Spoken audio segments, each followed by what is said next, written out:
Good evening, everyone. A warm and pleasant evening to all the dignitaries, respected resource person, faculty members, and enthusiastic participants who have joined us for day 3 of the 6 days online AICT training and learning adult sponsored faculty development program on developing future ready educators for NEP 2020 vision. This FTP is organized by the School of Business, Department of Business Administration, BET Institute of Arts and Science College, Erode. On behalf of our institution, it gives me immense pleasure to welcome you all to this insightful day of learning and interaction. Today, we have two eminent speakers with us who will enlighten us on significant aspects related to digital learning and research innovation under the NEP 2020 framework. Let us now begin with our first session of the day. We are honored to have with us Dr. P. Nalini Ma'am, Dean, the School of Business, BET Institute of Arts and Science College, Erode. Dr. Nalini Ma'am is an inspiring academic leader, visionary educator who has consistently contributed to the fields of management, education, and digital learning. The topic for the session is integrating digital technologies and blended learning.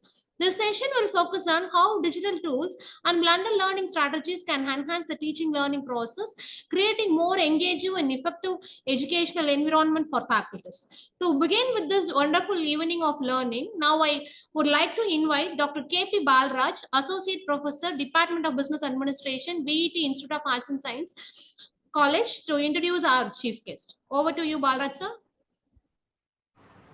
Thank you, Dr. Kalyavani, ma'am. It's indeed a great pleasure to me to introduce our today's chief guest for the session 5. Dr. P. Nalini is a distinguished academician with over 16 years of experience in higher education, program administration, and curriculum innovation. She currently serves as Dean, School of Business, BET Institute of Arts and Science Co-Education College. Formerly, she was faculty in marketing and program coordinator for the Leeds Beckett University, United Kingdom. MBA program at PSG Institute of Management, PSG College of Technology.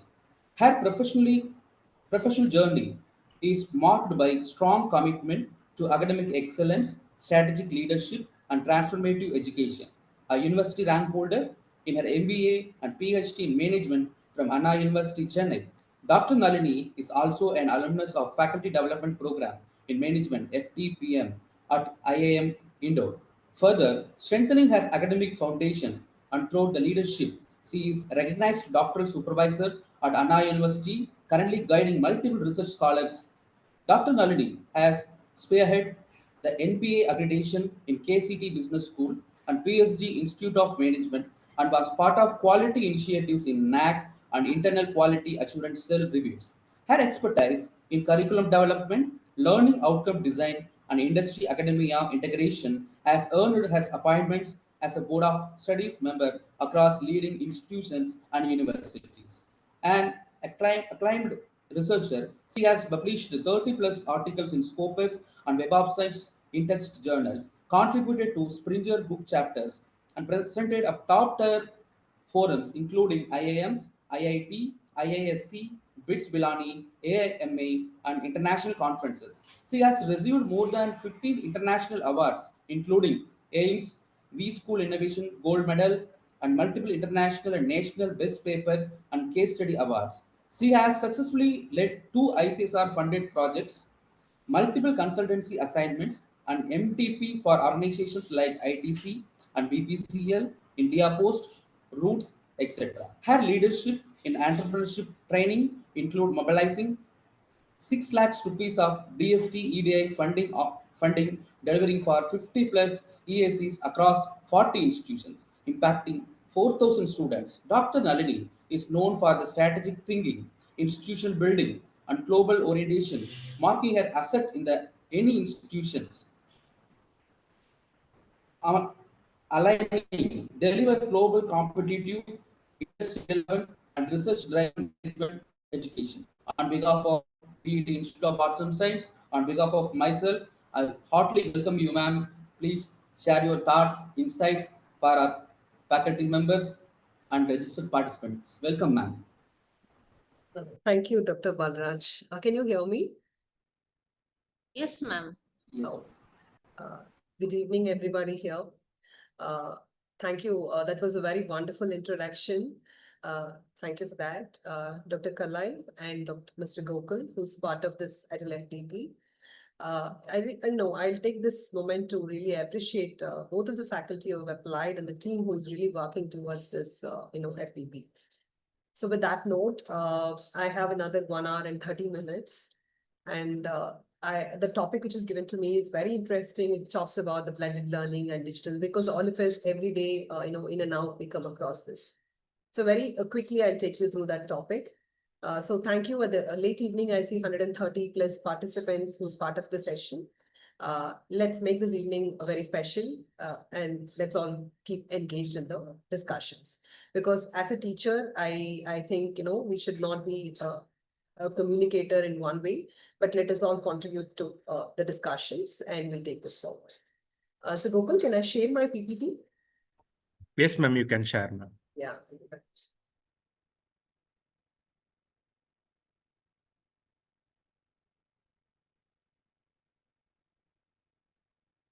Is it visible? Yes, Yes, ma'am. ma'am. Yes, ma'am. Okay. So participants are allowed to use the chat box, right? If anything they want to They can, reply, ma'am. they can. They can. Yeah. If I could not see, can you help me looking into the chat boxes and helping me with the answers? Yes. Sure, ma'am. Yeah, thank you. So moving forward, yes, this evening we are discussing something about integrating digital technologies and blended learning. So myself, as I said, I'm Nalini. I've been heading the School of Business in IAS. So today we will discuss three components. So one, we'll talk about the challenges with, all of us know every day we're talking about it. We'll discuss something about the challenges which we face with the Gen Z, and particularly in the post-pandemic scenario. And also I have a case study for you. This case study is tested and validated in the last 3 years of my teaching experience. And we also will discuss about what could be the coping strategies.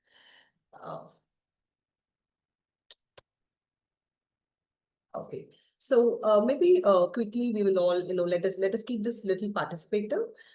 Since all of us are teacher, every day in, day out, we face a lot of challenges in teaching learning process. So post-pandemic challenges, why I meant as post-pandemic, because we see a lot of behavioral changes, attitude changes, a lot of changes among the Gen Z, particularly who are our present students in the campuses. So like as a teachers, every day in, day out, we face a lot of challenges in the teaching learning process. Maybe based on your experience, you can put it in the chat box, or even you can unmute and tell me what are the challenges you face in your institute with respect to teaching.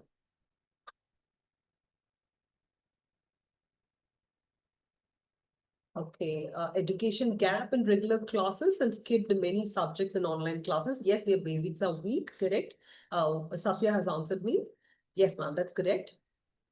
There is no knowledge for the students, madam. They just came without passing 10th or without passing 8th. That COVID pandemic time, they just awarded the grades and just came. So it becoming difficult. We have to explain them from the basics. Basics, very basic. Maybe the basics are really from the school level and not from their undergrad level even. Correct. Yeah. That's and also their attitudes changed because of the online. They're addicted to the phones. Correct. No serious attitude. Ma'am, what's your name? Dr. Ratna. Right, Dr. Ratna. From Andhra University. Thank you. No, but Andhra Pradesh, Krishna University. Krishna University. Okay. New subjects are introduced. Pardon, sir? New subjects are introduced, but that subjects are not familiar to the teachers. Correct, sir. So the teachers, or maybe equally the teachers has to be equipped to the new subjects, which is also a lagging gap. Correct, sir. So specifically with the students, what are the major challenges we are facing? More like, teaching learning process, the handling the students, because that is the very big challenge I think all of us are having today. Their casual behaviors, yes. Ma'am, we are not able to make them interest, ma'am. Whatever we teach, they don't show their interest. Correct, ma'am. So we are not able to bring them into the process itself, right? That itself is a challenge. Correct. In the learning process itself, they are getting away. Every day I'm trying to bring them in, but they're going away. Correct. That's good, ma'am. What else? A few more points will take up. Physical presence, mind absent.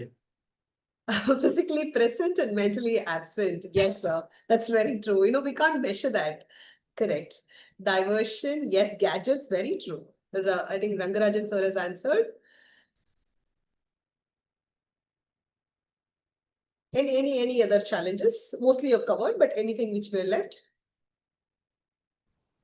Actually, the students are becoming more non-serious and they are having a lethargic attitude. Somehow they will get the grade, even though they are not performing well. Somehow they will get their pass mark, at least minimum mark, so they Correct, can go ma'am. from 1 year to other year. So Ma'am, that might be. can I know your name? Maybe whoever is answering, if you could tell me your name and your I'm representation could Satya. help. Yeah, I'm Satya from Shastra University.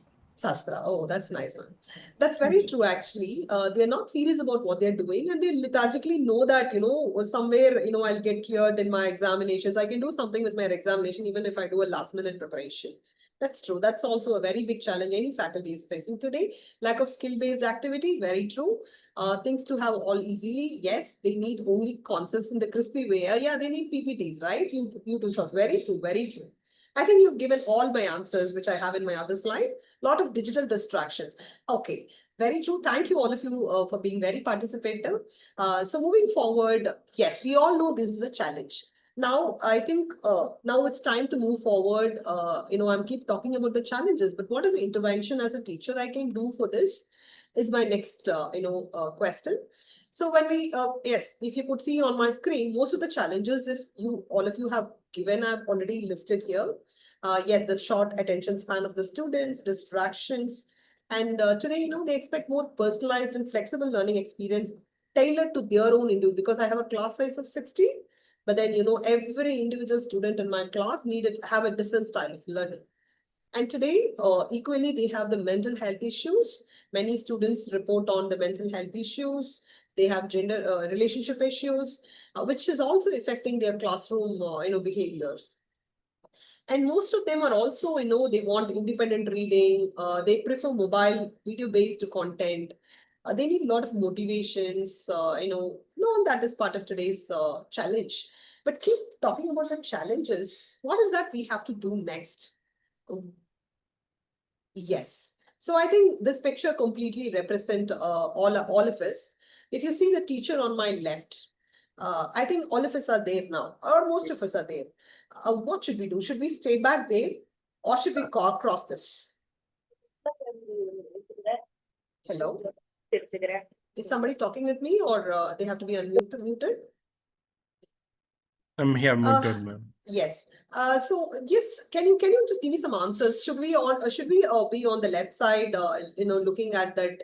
I think that's the gap today. All of us are facing.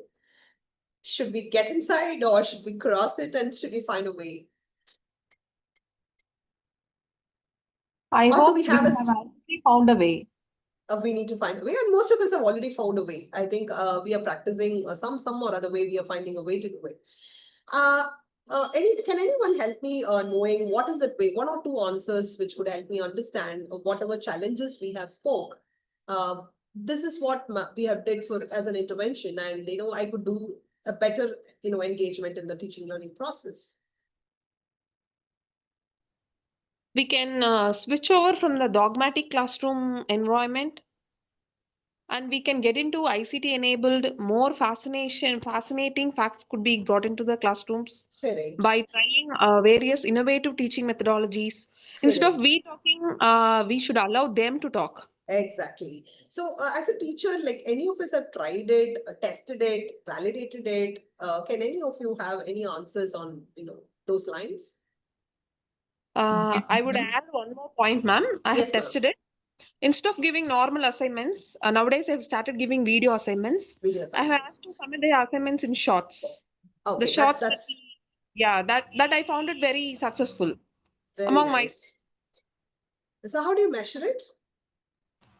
I have given a rubrics, ma'am. For that, what are the contents they use, what is the way they present it, and what is the language they use. We have a very normal, very down-to-earth rubrics in the beginning, right? Very simple rubrics. Yeah, got it.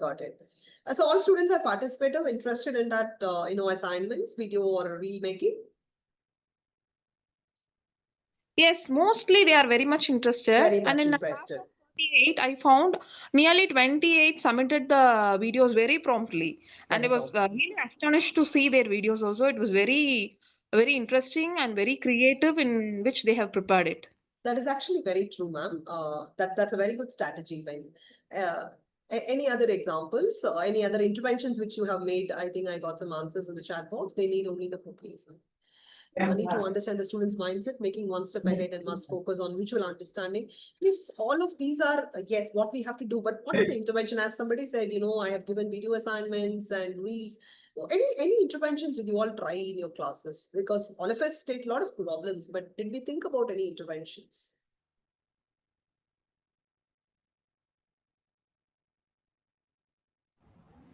Yeah, actually, I would like to value add on this again. If you could tell me your name, and Satya from Shastra University. Okay, yeah. Okay. Actually, see, instead of going with the traditional method of teaching, going with some kind of activity-based learning, where making the students to involve in the content-related activities, where we can make them to perform.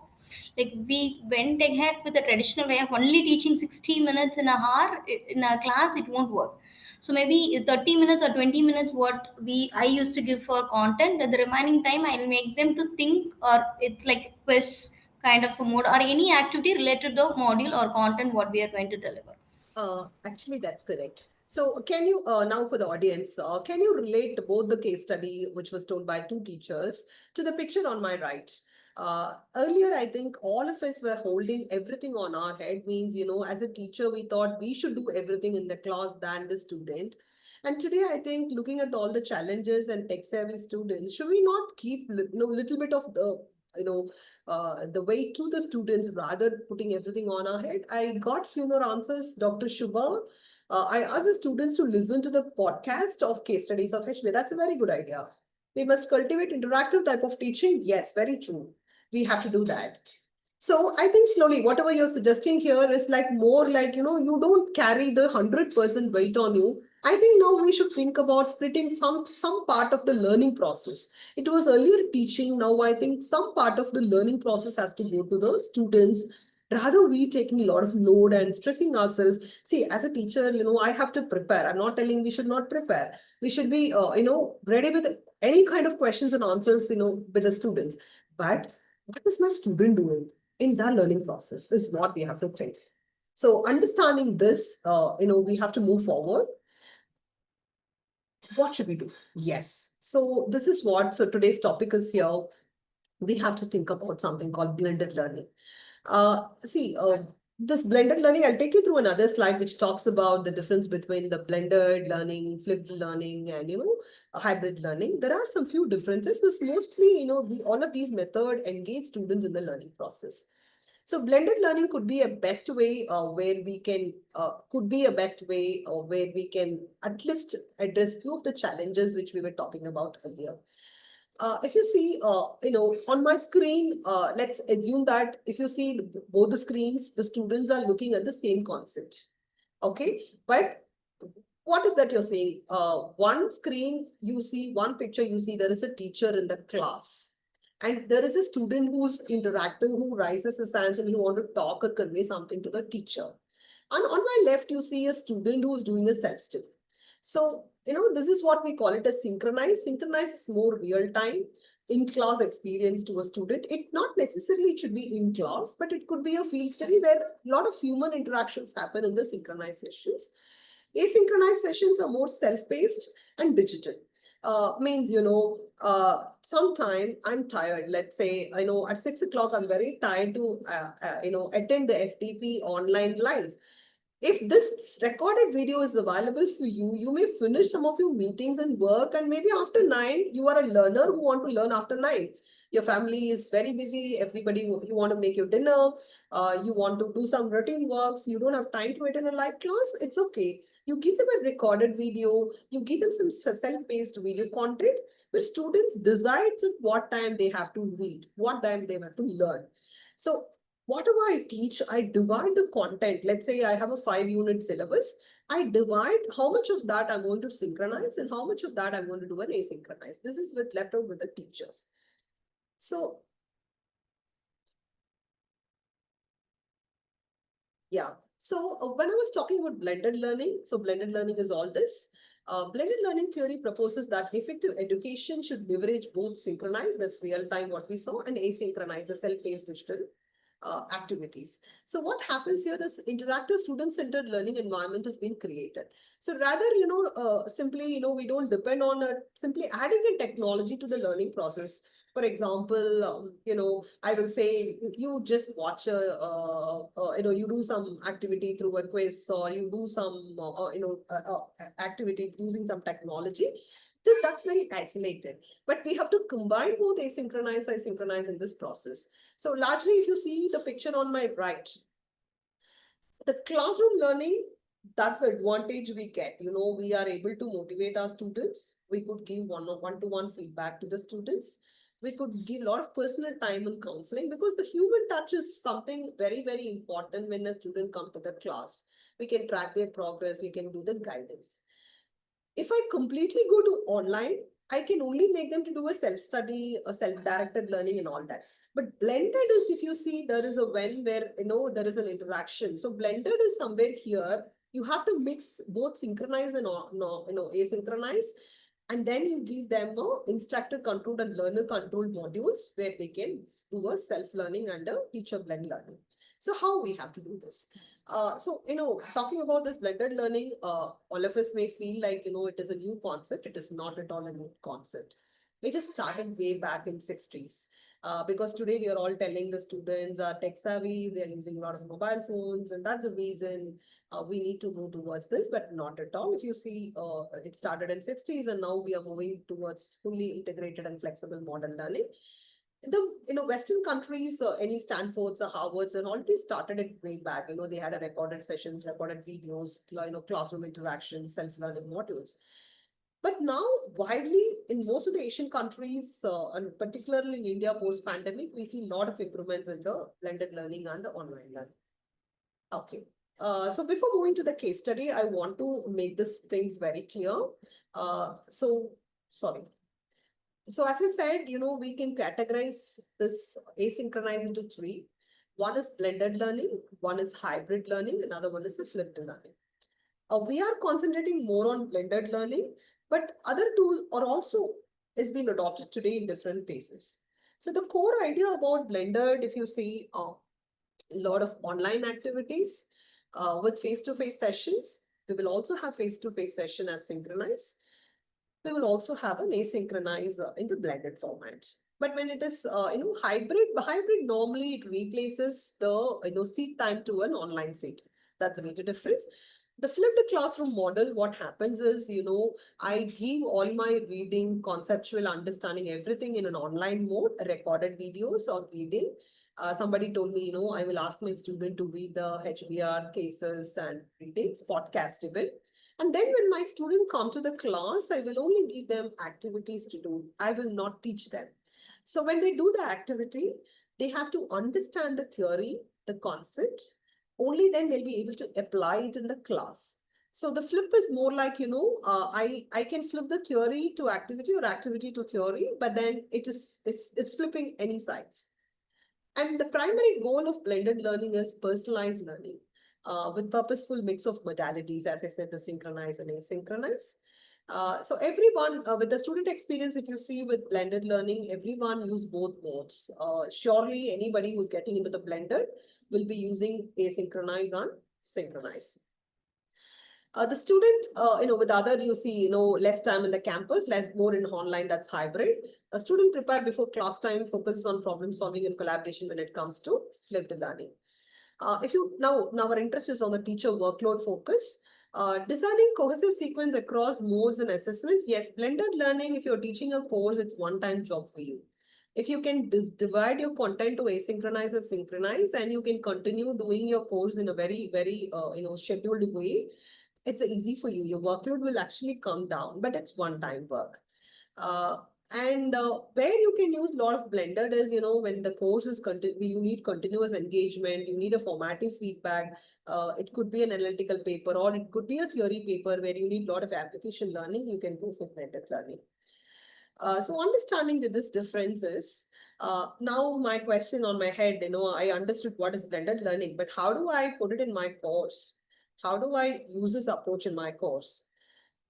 Yes, so you have a solution here.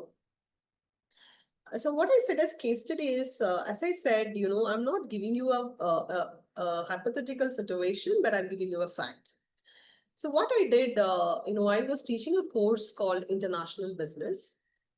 This course, the students are little, affluent and, they are not really very aspirational kids to go take up a job and all that.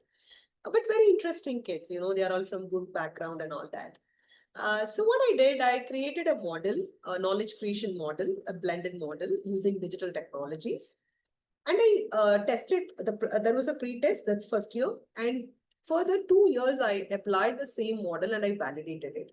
And the same work I have submitted to a Taylor and Francis journal, and this got published. So this is what the case study I'm going to take you through. I'm going to tell you what was the problem statement, what was the intervention, and what was the outcome of it. So you can take, because why I'm giving you the case study, because it was validated. This is a validated problem statement. And I have run through this course for the last 2.5 years and validated it. So that's the reason I want to take you through this case study. Okay. So with this, as I said, the knowledge creation, all of us, we were talking about the problem today is the knowledge creation. So I too had the same problem in my class. So post-pandemic, the student attention span was very, very less because, they were all just keeping their computer on and then they were roaming around. They don't know how to even sit and listen to classes. They missed the basics. They were not every single, very, very simple basics we have to teach them. That was a problem. And pandemic also brought another challenge to the class. The students was not very actively participating with their peers because, when you get into a class, they have to, get interacted with their classmates, be active, be part of the learning process. That was also not happening. And naturally, they were distracted in the long lectures, and adopting from online to offline was another big challenge. And, also, we also got, feedback from the companies that, these kids are not having the 21st century workplace skills. Today, the workplace picks students with good CGPA even, but then what happens is they don't fit to the real working environment. So that was a very big challenge. Somebody has raised the hand. Krishna Kumar, yes, sir, please tell me.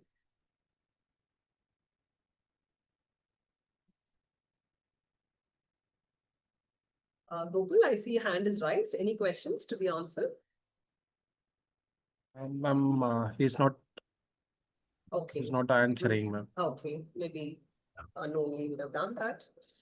Okay, so can I proceed? Any questions on what I have discussed so far? Is it good to go? Yes, ma'am. Okay. Yes. Yes, ma'am. Thank you. So yes, so this is how, yes. Okay. So no, one side the student problem, other side even they were not placement ready. So taking this problem statement, as I said, the 21st century workplace skills, this was given by McKinsey. So today, the companies doesn't want the traditional skills, but they're looking at some new skills like, cognitive, interpersonal, and self-leadership and digital are the major skills. It is not given by me, but then the McKinsey has there is a very good article on this. You can find it on the internet, and HBR also gave this.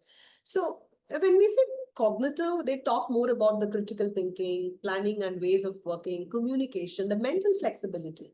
All these are new. When we all studied in school and college, nobody spoke about this. And they're talking about the interpersonal skills, which is on mobilizing system, developing relationships, teamwork, effectiveness, and all that. And self-leadership. See, this is another interesting thing. People should be aware and, they should be able to manage themselves. Today, managers are not there to just manage people around, but they have to be more entrepreneurial in a company. And finally, the digital skills, which is very important component of all of this. like digital literacy, digital collaboration, digital ethics even. Today, we are talking about the AI plagiarism. When we give an assignment, students just copy and then put it and then they submit it. So how do we bring all of this? I'm very clear these are the skills required, but how do I input all of these skills into my students was another challenge. So both of this has made me to work on this. So what I did, I adopted a knowledge creation theory. There are a lot of knowledge creation theory. You can just search through in internet, and for your course, you can pick any theory which you feel will suit your course, because this is a theory course. So for this theory course, I thought SECI model would be an appropriate model. If your course is an analytical course, you can pick a theory which could be appropriate for your course outcome. Okay, so SECI is a theory which talks about how a tacit knowledge can be converted into an explicit knowledge. If you could see the picture on my left, it's a process. It's an iteration process. When the students start learning something, when they start acquiring knowledge, the tacit knowledge, that is what I have. Let me give you an example. We would have studied about a lot of concepts when we were small, when we were in schools, and when we come to college, we don't forget it, but somewhere in our subconscious mind that is there, but somebody has to kindle it to bring it out. So tacit is something like that. It will be very difficult for you to express. Explicit knowledge is a knowledge which you can able to express it to the group of audience or group of people. So if you see, there are 4 stages in the SECI model. First one is socialization. If you see the picture, what happens? Every individual students, when you see a smaller, dotted circle, that is an individual student in your class. So how will I make my student in the class to get socialized in the learning process? Okay, that is the stage of socialization. So when I do socialization, I'm not actually making the tacit knowledge to explicit, but it is actually at the tacit stage only. If you see, tacit to tacit is only happening here. Then I try to move my students to the externalization phase, where if you see the smaller circles here, and they form into a group where some 6 to 7 students work in a group where tacit knowledge is getting more explicit. Means in a group, they start discussing on the given assignment. They start discussing on the given topic. It could be synchronized or it could be asynchronized. And then what happens? Now they have a level of preparation. Now the explicit knowledge is getting explicitly presented to the remaining class. A group of students presents the learned knowledge to their class. So here again, what happens? The remaining members of the class interact with the group. They get, when somebody interact, when somebody questions them, they critically think and they critically evaluate and they be part of the discussion. And finally, we test them. That's called internalization. Whatever they acquired on the socialization phase, externalization phase, combination phase is being tested. It could be a written examination. It could be a quiz, or it could be a descriptive. It could be any form of evaluation. So I repeat, I'm also going to take you through how I did this. So the model which I adopted was SECI model. You can search for any knowledge creation model and you can adopt that to your course. Okay. Then when they want to do all of this, you need a space for learning. In the socialization phase, more of face-to-face interaction is most preferred. In externalization, you have to have a peer-to-peer interaction. So for example, the students has to join together as a group and they have to do it. And when you go to combination phase, the group has to face multiple groups. And internalization. So when you see on my right, there are 4 boxes where we integrate a lot of technology tools to do this. Today, we have a lot of technology tool to do this. But as a teacher and as a student, both of us will work together to find out the best tool to do the theory call this as BAR. BAR is a shared space for the learning. Okay, so how did the process go? So what I did was, first, when you begin a course, you divide the student into heterogeneous, means these should be cross-sectional. It could be based on gender, it could be based on experience, it could be based on rural, urban. You decide as a teacher, how do you want to, put them into groups. You don't allow your student use some science. When I say science, what would be your metric to divide them to put in the group is completely with the teacher. After doing that, you have to give them a very clear, detailed session plan. Means, let's say I have 5 units of my syllabus, out of which I have 20 topics. Every topic, how do students learn? Let's say, how do they socialize? How do they combine? How do they, externally document that? And how do they internalize it? I will take you through how I've done it. So a very clear session plan has to be given to the students. And then what happens in next phase? A series of SECI framework learning activity was aligned to the learning outcome. So this is the topic. This is how a student will learn. This will be the outcome of the learning process, and outcome is measured. Whether it is attained or not is also being measured.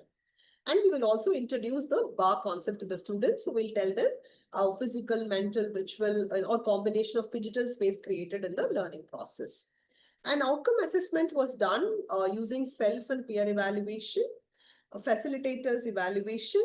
We also had an academic associate evaluation, student feedback reflections, and end semester examination was the outcome measurement. So as I said, the learning activity, if you see on my left are the learning outcomes for the course. And then for the learning outcome, let's say the learning outcome is to expose the students to the process of globalization and its drivers and apprise the global business landscape. There are 2 activities given for that. That's called as an SEI activity. Globalization cartoon poster and Be Global and Be Local documentary. And to the next LO, you see to facilitate an understanding between international, cultural, legal, political, economic environment, there was a role play created. Same way, you see then there was another role play and there was another activity called doing business beyond borders. Okay, so this is fixed by the faculty. What happens next? Okay, for the given activity, what will happen in the socialization phase means, if you see on my left, in the socialization process, let's take the first example of globalization cartoon poster. Okay, so I have to teach the student, they have to understand what is globalization and what are the drivers which leads to globalization. Okay, so what happens here? First activity, the first socialization phase, the students in the socialization, because globalization is a word every day they come across. Here and where they will read something about it. So they sit together, they familiarize the topic, they have a face-to-face discussions, or sometimes, if not necessarily a face-to-face discussion in class, they will do a virtual meeting, virtual discussions. And it could be an informal outside class discussion, even in canteens and other spaces in the campuses. They will also be part of the collaborative labs, learning resource centers, anywhere they can be sitting and doing this. They will ideate. So what was the work given to them is, as a team, they have to discuss what is globalization and what are the drivers of globalization through internet source and books. And then their tacit knowledge here gets into an explicit knowledge. So the first phase, it is only discussion. So they do a lot of collaborative tools, virtual platform tools, and they've all used all of that. And in the second phase, what happens in the combination phase, whatever as a team, if you see,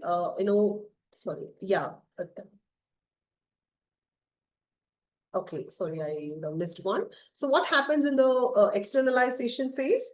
Every student get together, they bring in their ideas and they put it in a form of a cartoon. I don't want a description.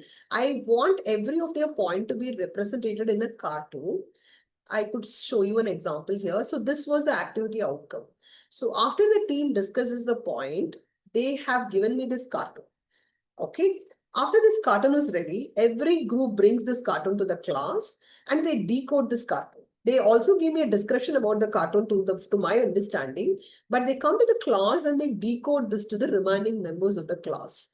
We always say we have to bring critical thinking, creative, thinking to the student. If I don't do this activity and I just teach them what is globalization and what are the drivers, one, they will get disconnected automatically in the 5th minute in my class. and I would be preparing for the whole night to teach them. And most of my work will be my work. But when I've given this cartoon, the student actually went back to their school days and they brought all the stationaries to the class and they will keep doing all of this.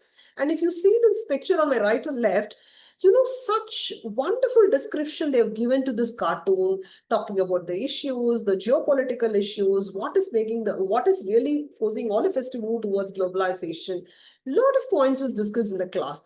And when this cartoon was presented in the class, the remaining members wanted to do much better than a peer team. And everybody started doing the job better and better. And outcome was mind-blowing.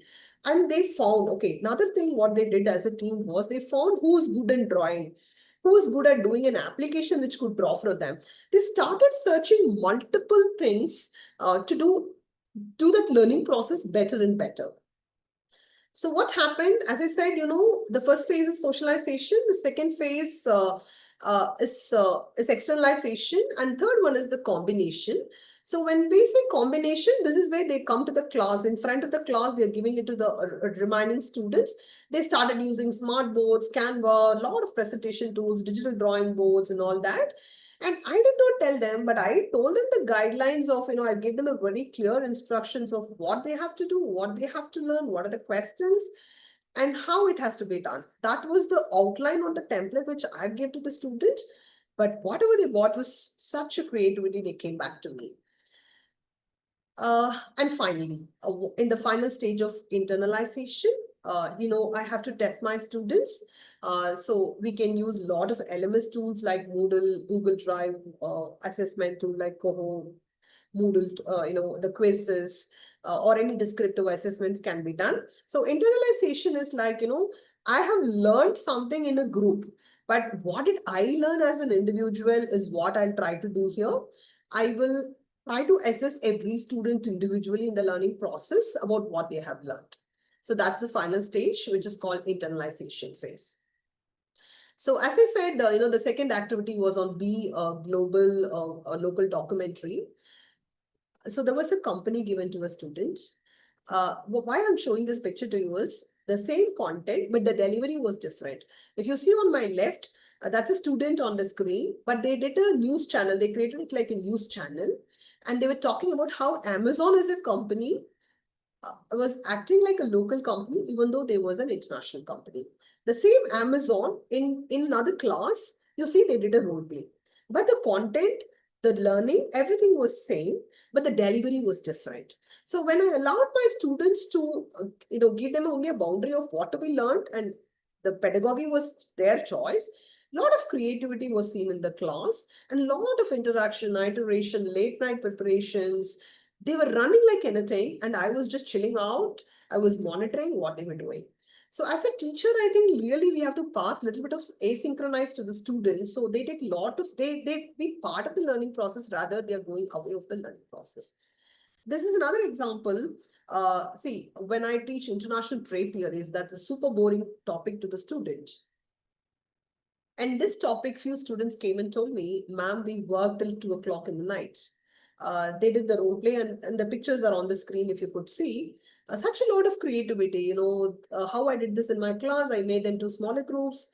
First the team discusses, so the team get interchanged. They go to other teams and look at how other theories work in the international space.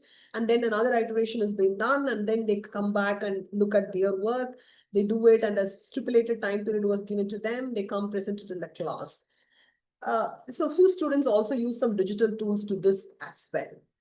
So this was another example. And finally, if you see the learning outcomes, whatever we do, the learning outcomes are very important. What I found was, this was the set attainment levels. So 90% to 100% was high level of attainment, 80 to 89 was medium, 70 to 79 was low, and less than 70% is not attained. This was the set criteria for the measurement. And then if you see two batches, 21, 22 and 22, 23 was two batches which we compared. So percentage of the students above target level was 0.63 and the learning outcome 1 was not achieved on the set attainment level. LO2, 0.45, again, the attainment score target was less. LO3 and LO4. And attainment, we were not able to get the LO1 and LO2, but LO3 and LO4 was close to 1. 1 is, the low attainment level. After this intervention, after progressing their evaluations of all the activities which they have did, we had a peer evaluation, we had a faculty evaluation, we have an academic associate evaluation. You may ask me a question, ma'am. We don't have a luxury of having an academic associate or the additional resource to my class. Maybe you can set your assessments to faculty and peer assessment, because every team you can have a student who can do a peer assessment, because every group activity, when you see hardly 1 or 2 participate, remaining 3 will be free riders in the whole show. So you can look at some peer evaluators, and a faculty evaluation can be done in the class. As somebody said, ma'am, we should have a very, very simple rubrics, because see, any of this, the intention is not really scoring students and giving marks, and it's not a number game naturally, but how do I make my student to learn? That's something important. And after the intervention, what we observed was there is a tremendous change, and this was validated for 2 batches. The learning outcome was 3, that's high attainment, with the learning outcome 1, with 2 is all. If you see everything, we saw an improvement, and the mean and median score was also high, and we did not find any weak student. Surprisingly, I'll tell you why. What happened, as I said, we faculty take the responsibility of putting them into groups. You have to, really put the group in a normal distribution. A student who's more into a self-learning, who's very aspiring, a moderate student, and a slow learner. And now you have to call the topper, who's a good learner in that team, make them as a team lead. Tell them, see, hey, it's your responsibility that all of your team members have to perform well. Normally, a leader emerges like that. See, a leader can't keep complaining that my team is not good, but the leader has to find a way how he or she can be motivated to bring the desired outcome in the process. So that's how I worked. So we found a very, very clear outcome of it, and the attainment level was high. We could find a lot of leadership skills coming out with the students. We found the student understood the team dynamics, and why being a team player is important was understood in the process. Some days were very bad to them, some days was equally good to them, but it was very tough for them. But see, I will say, as a teacher, I had problem in this execution for 1 semester.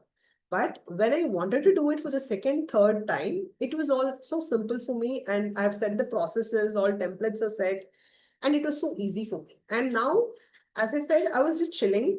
I was enjoying the way my students were working and how hard they were being part of the process. And the learning was super. Still, my students remember me. They call me and say, ma'am, we can't even forget this class. We were so participative in the whole learning process. Okay. And as I said, we were not able to find any weak students. That's where the discussion started. So weak students, it was 100% result. It's not that we cleared everybody, but they were very, very participative. When they were sitting in the final examination, no student was left out in any topic, because here or there they would have discussed in the socialization process or the externalization process or in the combination process about the topic. When it is driver, even if the student missed the discussion in the socialization process, the student would have listened something in the externalization process with their friends. Even if the student missed it in the externalization process, the student would have did it in the combination. Somebody would have presented in the class and they would have listened that. And final is the internalization, where I assess or the teacher assess the student. And if you could see, okay, these are some screenshots of my pre-published paper. So if you see the reflections given by student, I know this is a long paragraph, but putting it short, the students, they themselves have spoke about, how as a team, they were able to do it, how tough it was, how they were able to learn new technologies, new tools in doing it, how involved they were in the process, how team dynamics played an important role. There could be good side of it and there could be bad side of it. Knowing their quality, knowing their level, everything was possible. It is a complete package of the whole 21st century workspace skills. And combination also, many spoke about, they were able to use a lot of AI tools in the presentations, AI voices. And when they make a mistake, they believe they are great. But when they come in front of a 60 student and they were doing a presentation or they were showing their work, when they receive critics, they also understand how a critic should be taken in a positive way to build it better. And they also sit and listen to the other students in the learning process. So they know where they stand, where do they stand in the whole process. And internalization, a lot of skills was developed in the process is what they were talking about. And we also, on a self-evaluated feedback, we also tested out of the skills, the top skills, which was given by McKinsey through the process of SECI in the IB course. What were the major skills the student have acquired, was what the student have given all of this. In cognitive, they have told they were able to learn, the ability to learn have improved. They were able to solve the problem in a very, very structured way. And their creativity, this is very important. The creativity and imagination has improved. And in interpersonal skills, very interestingly, we saw the empathy part.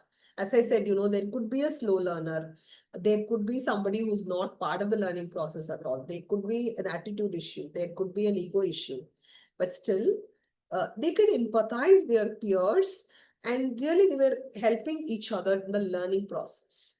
Motivating different personalities. They understood the personalities are different. They came and told me, ma'am, earlier I don't know, because as a friend, always my friend is good to me. But when you put me in a different team, I was where they will come and complain to me. They will come and say, ma'am, please change the team. I don't want to anymore work. I will say, that's not possible. You find a way to work. So they started finding a way and they understood the personalities are different. It's all not same. They started having trust between each other. And the digital skills, that is another important. I can't keep teaching all of these digital tools, but I should also teach them to acquire all of these digital tools.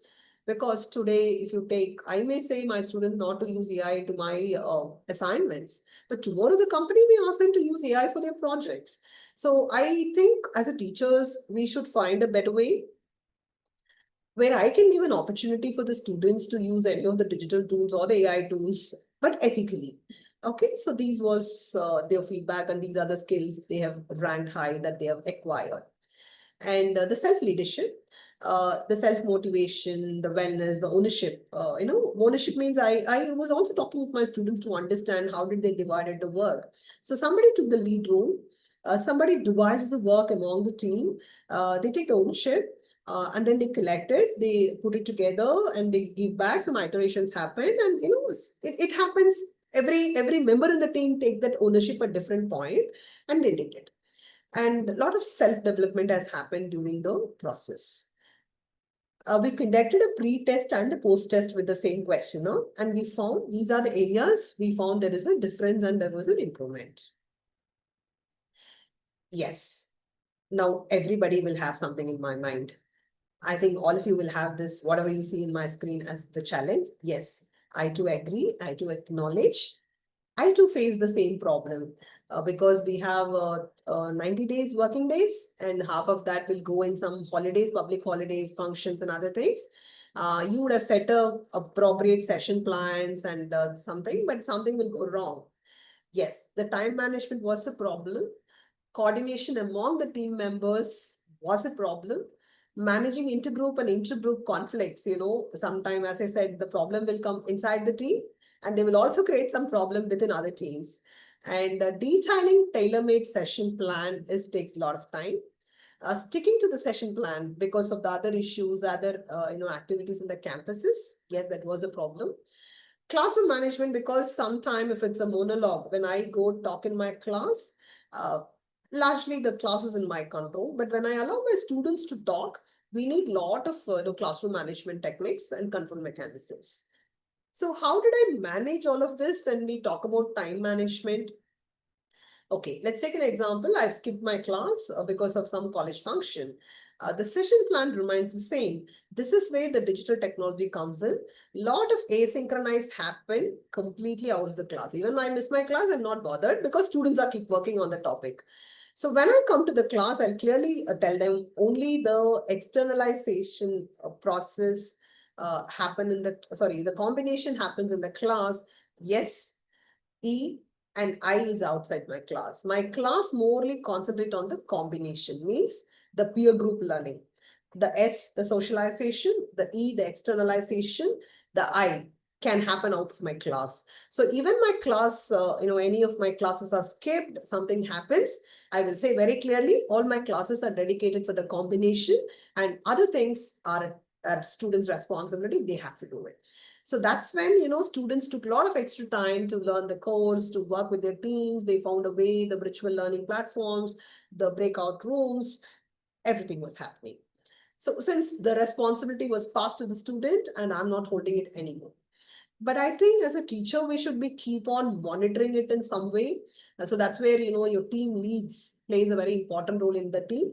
So you have to call them, you have to monitor, you can have some AI monitoring, or you can have some, you create your own model.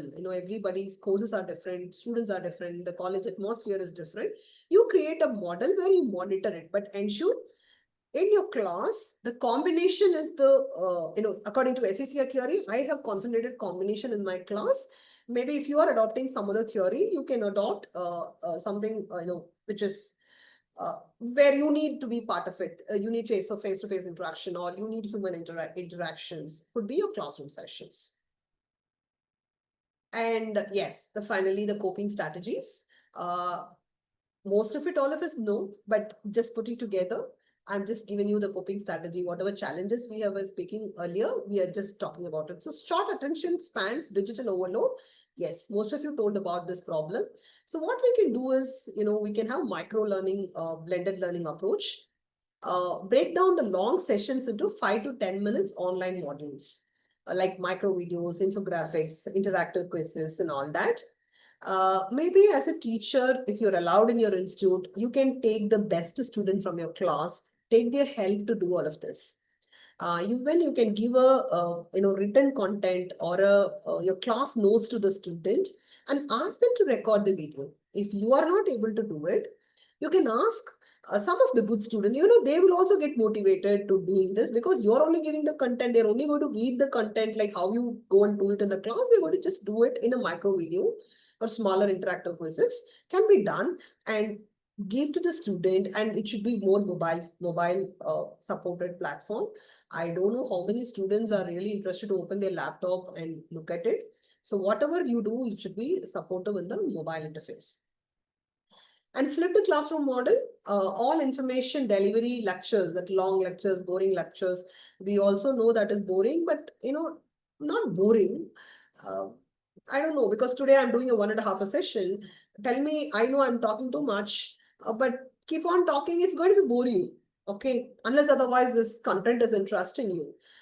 Instead, if I would have given you some work to do, and if it is more monologue, dialogue, the session would be more interesting.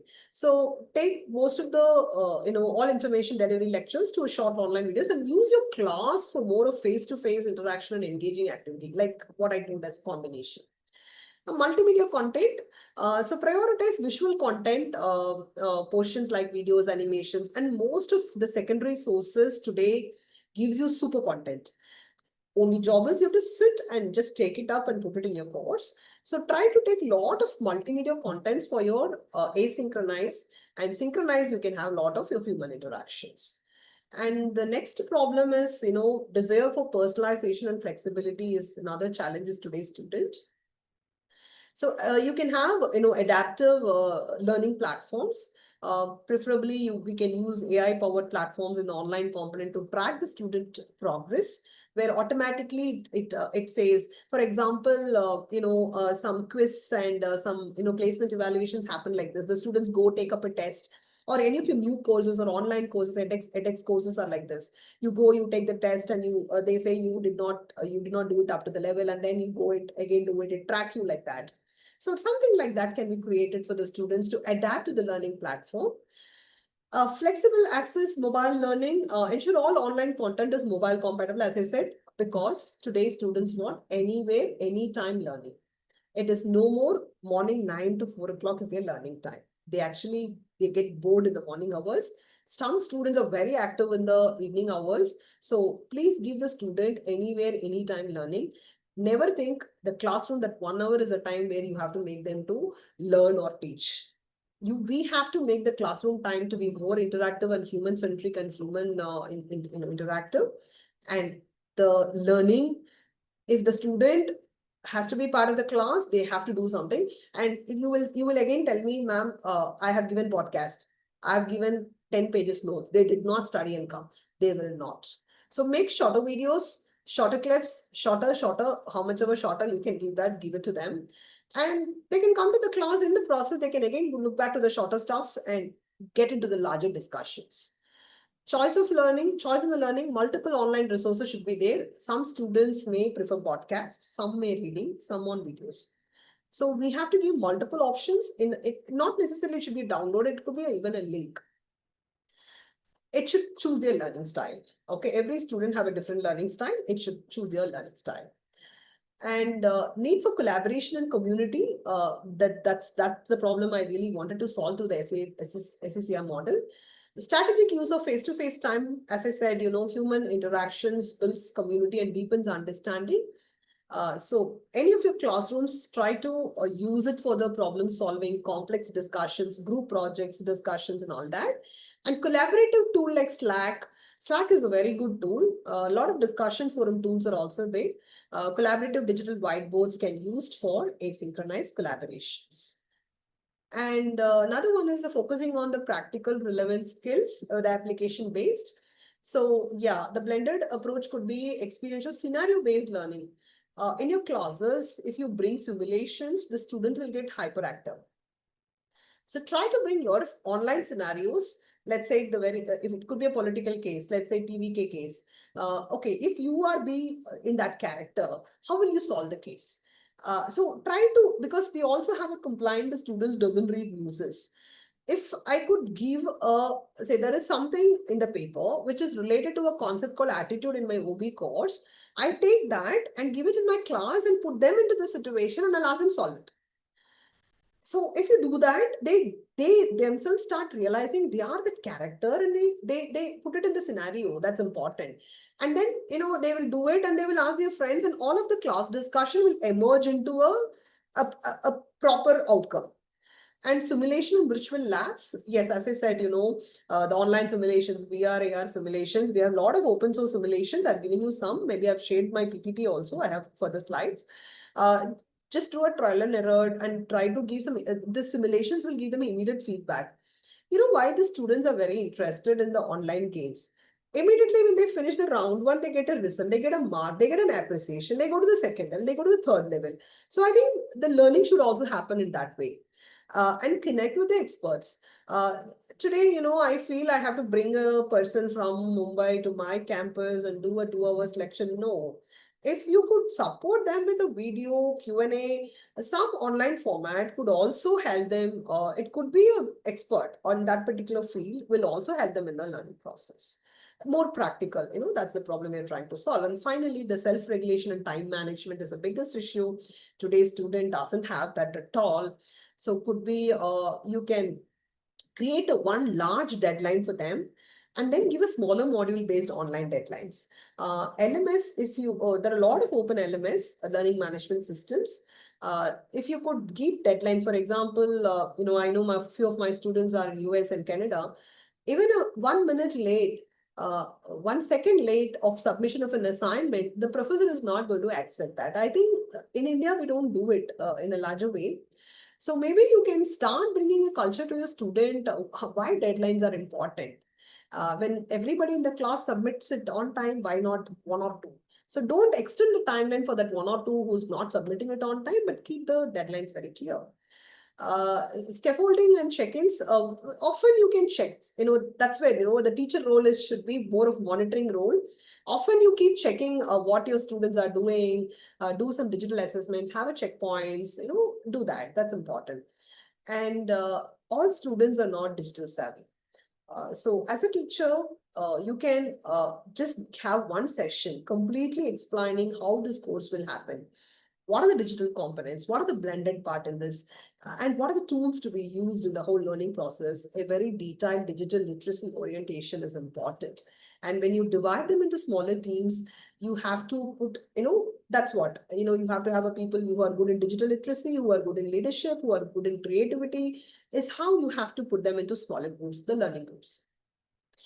And I will take you through 3 slides. So one is, as I said, to do all of this, you need to have certain digital tools. So Moodle is a very widely used tool. It's a learning management tool. You need a server space in your campus. It is open source. It'll run in desktop. It is mobile friendly. You can take up your support of your IT team to install it in your team. So here, if your class is for 30 hours or 90 hours, you can completely design your course into it. For example, what are the assignments, the video links, the hyperlinks, the quizzes, everything can be enabled into the LMS. It is so easy.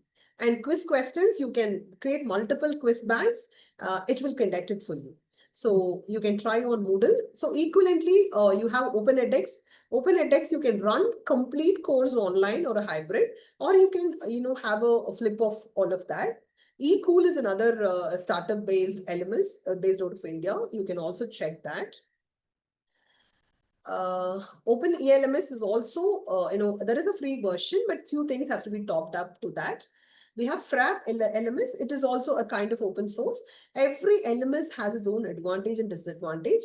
But if you, I would even suggest, if your institute is not using Moodle, you can suggest Moodle for your institute and the campuses. Even IIMs use, any top institute name IITs or IIMs use Moodle. It's very, very trustworthy and open source software and very, very mobile friendly. With a collaborative tool, I'm not going to tell something very new to you, but all of us know Google Classrooms. Moodle can also be used as a collaborative tool in some cases. Coursera for campuses, all of us know today Coursera is very aggressive towards the campuses, and it is a lot of features to it. We have Canvas Learning Management LMS. It's more cloud-based. Microsoft Teams also has an option of, you can create a classroom mode for a lot of whiteboards, interactions, discussions, and all that. You have another tool called Padlet. It's a digital bulletin board for idea sharing and collaborations. It's more interactive tool. Edpuzzle is another tool. And you have few tools for gamifications and, interactive quizzes like Quizzes, Kahoot. Neopod is another tool. In YouTube also, you can have an institutional LMS video library. For example, your institution, say VTO IAS, can have a YouTube institutional LMS video library where all your recorded videos can be part of it. There is another tool called Flip by Microsoft, again for all video discussions and platforms for the students for reflections and peer learning. Microsoft has a lot of, after post-pandemic, the company understood the market and they have developed a lot of supportive tools for the blended learning and flipped learning. And again, if I have a class size of 60 or 100 or 200, we need a lot of collaborations. Not necessarily a teacher should be part of the collaboration, but you can get the link of that collaborative tool and you can say, this time you can all meet, I'll come to the breakout rooms, I'll come to your tool. You just get the link from the student and you can visit to their rooms anytime if you want. So Google Workspace is one such. You can, Microsoft Teams, Zoom or Google Meet. Google Meet, Zoom also for students and 40 minutes, it's free only. Miro is another board, very, very effective tool. You can try Miro boards. Miro is a hyper collaborative board. A lot of sticky notes and a lot of templates, inbuilt templates are available in Miro or Mural can be used for collaboration and, more like a design thinking approach. Miro can be used. Trello, Notion, Trello, Notion and all actually more like a project management tool. See, that's what. I know this course has to be learned like this, and these are the deadlines. So the students among the team itself, they can create a Notion page, and they can allocate works to the other students in the classroom, and they can monitor it. And you can be part of one of the Notion page, and you can see how the work is progressing. Trello is another, project management board. Mentimeter, real-time pooling, and Mentimeter is also very, very good tool. It's very interactive. You can use it in your classrooms when you go to the class for the combination session. Mentimeter is very, very engaging. A lot of features are there. You can try it. It's free again. Jamboard, it's another very good tool for the whiteboard and visualization. Canva, all of us know. Free version is equally good. If not, we are going for the the other version. We can look about it. And Wacklet is another tool. It's more for content creation and collaboration platform. Yeah, so these are the collaborative tools and learning management systems. I have asked the coordinator of the session to share my PPT with you. Any of those, you can just take the link and use it and explore it. Very good. It's not about the digital tool, but largely, that's why I was talking about the blended learning approach and what is the objective of doing a blended learning. When we do blended learning, digital is a component to the blended learning. So if you want to blend, you need some digital resource. So it's up to you to combine it and make your student interesting to the session, and not necessarily everything should be taught. Students can also learn. So now your job would be beginning of the semester itself, plan your entire course, plan everything as a project.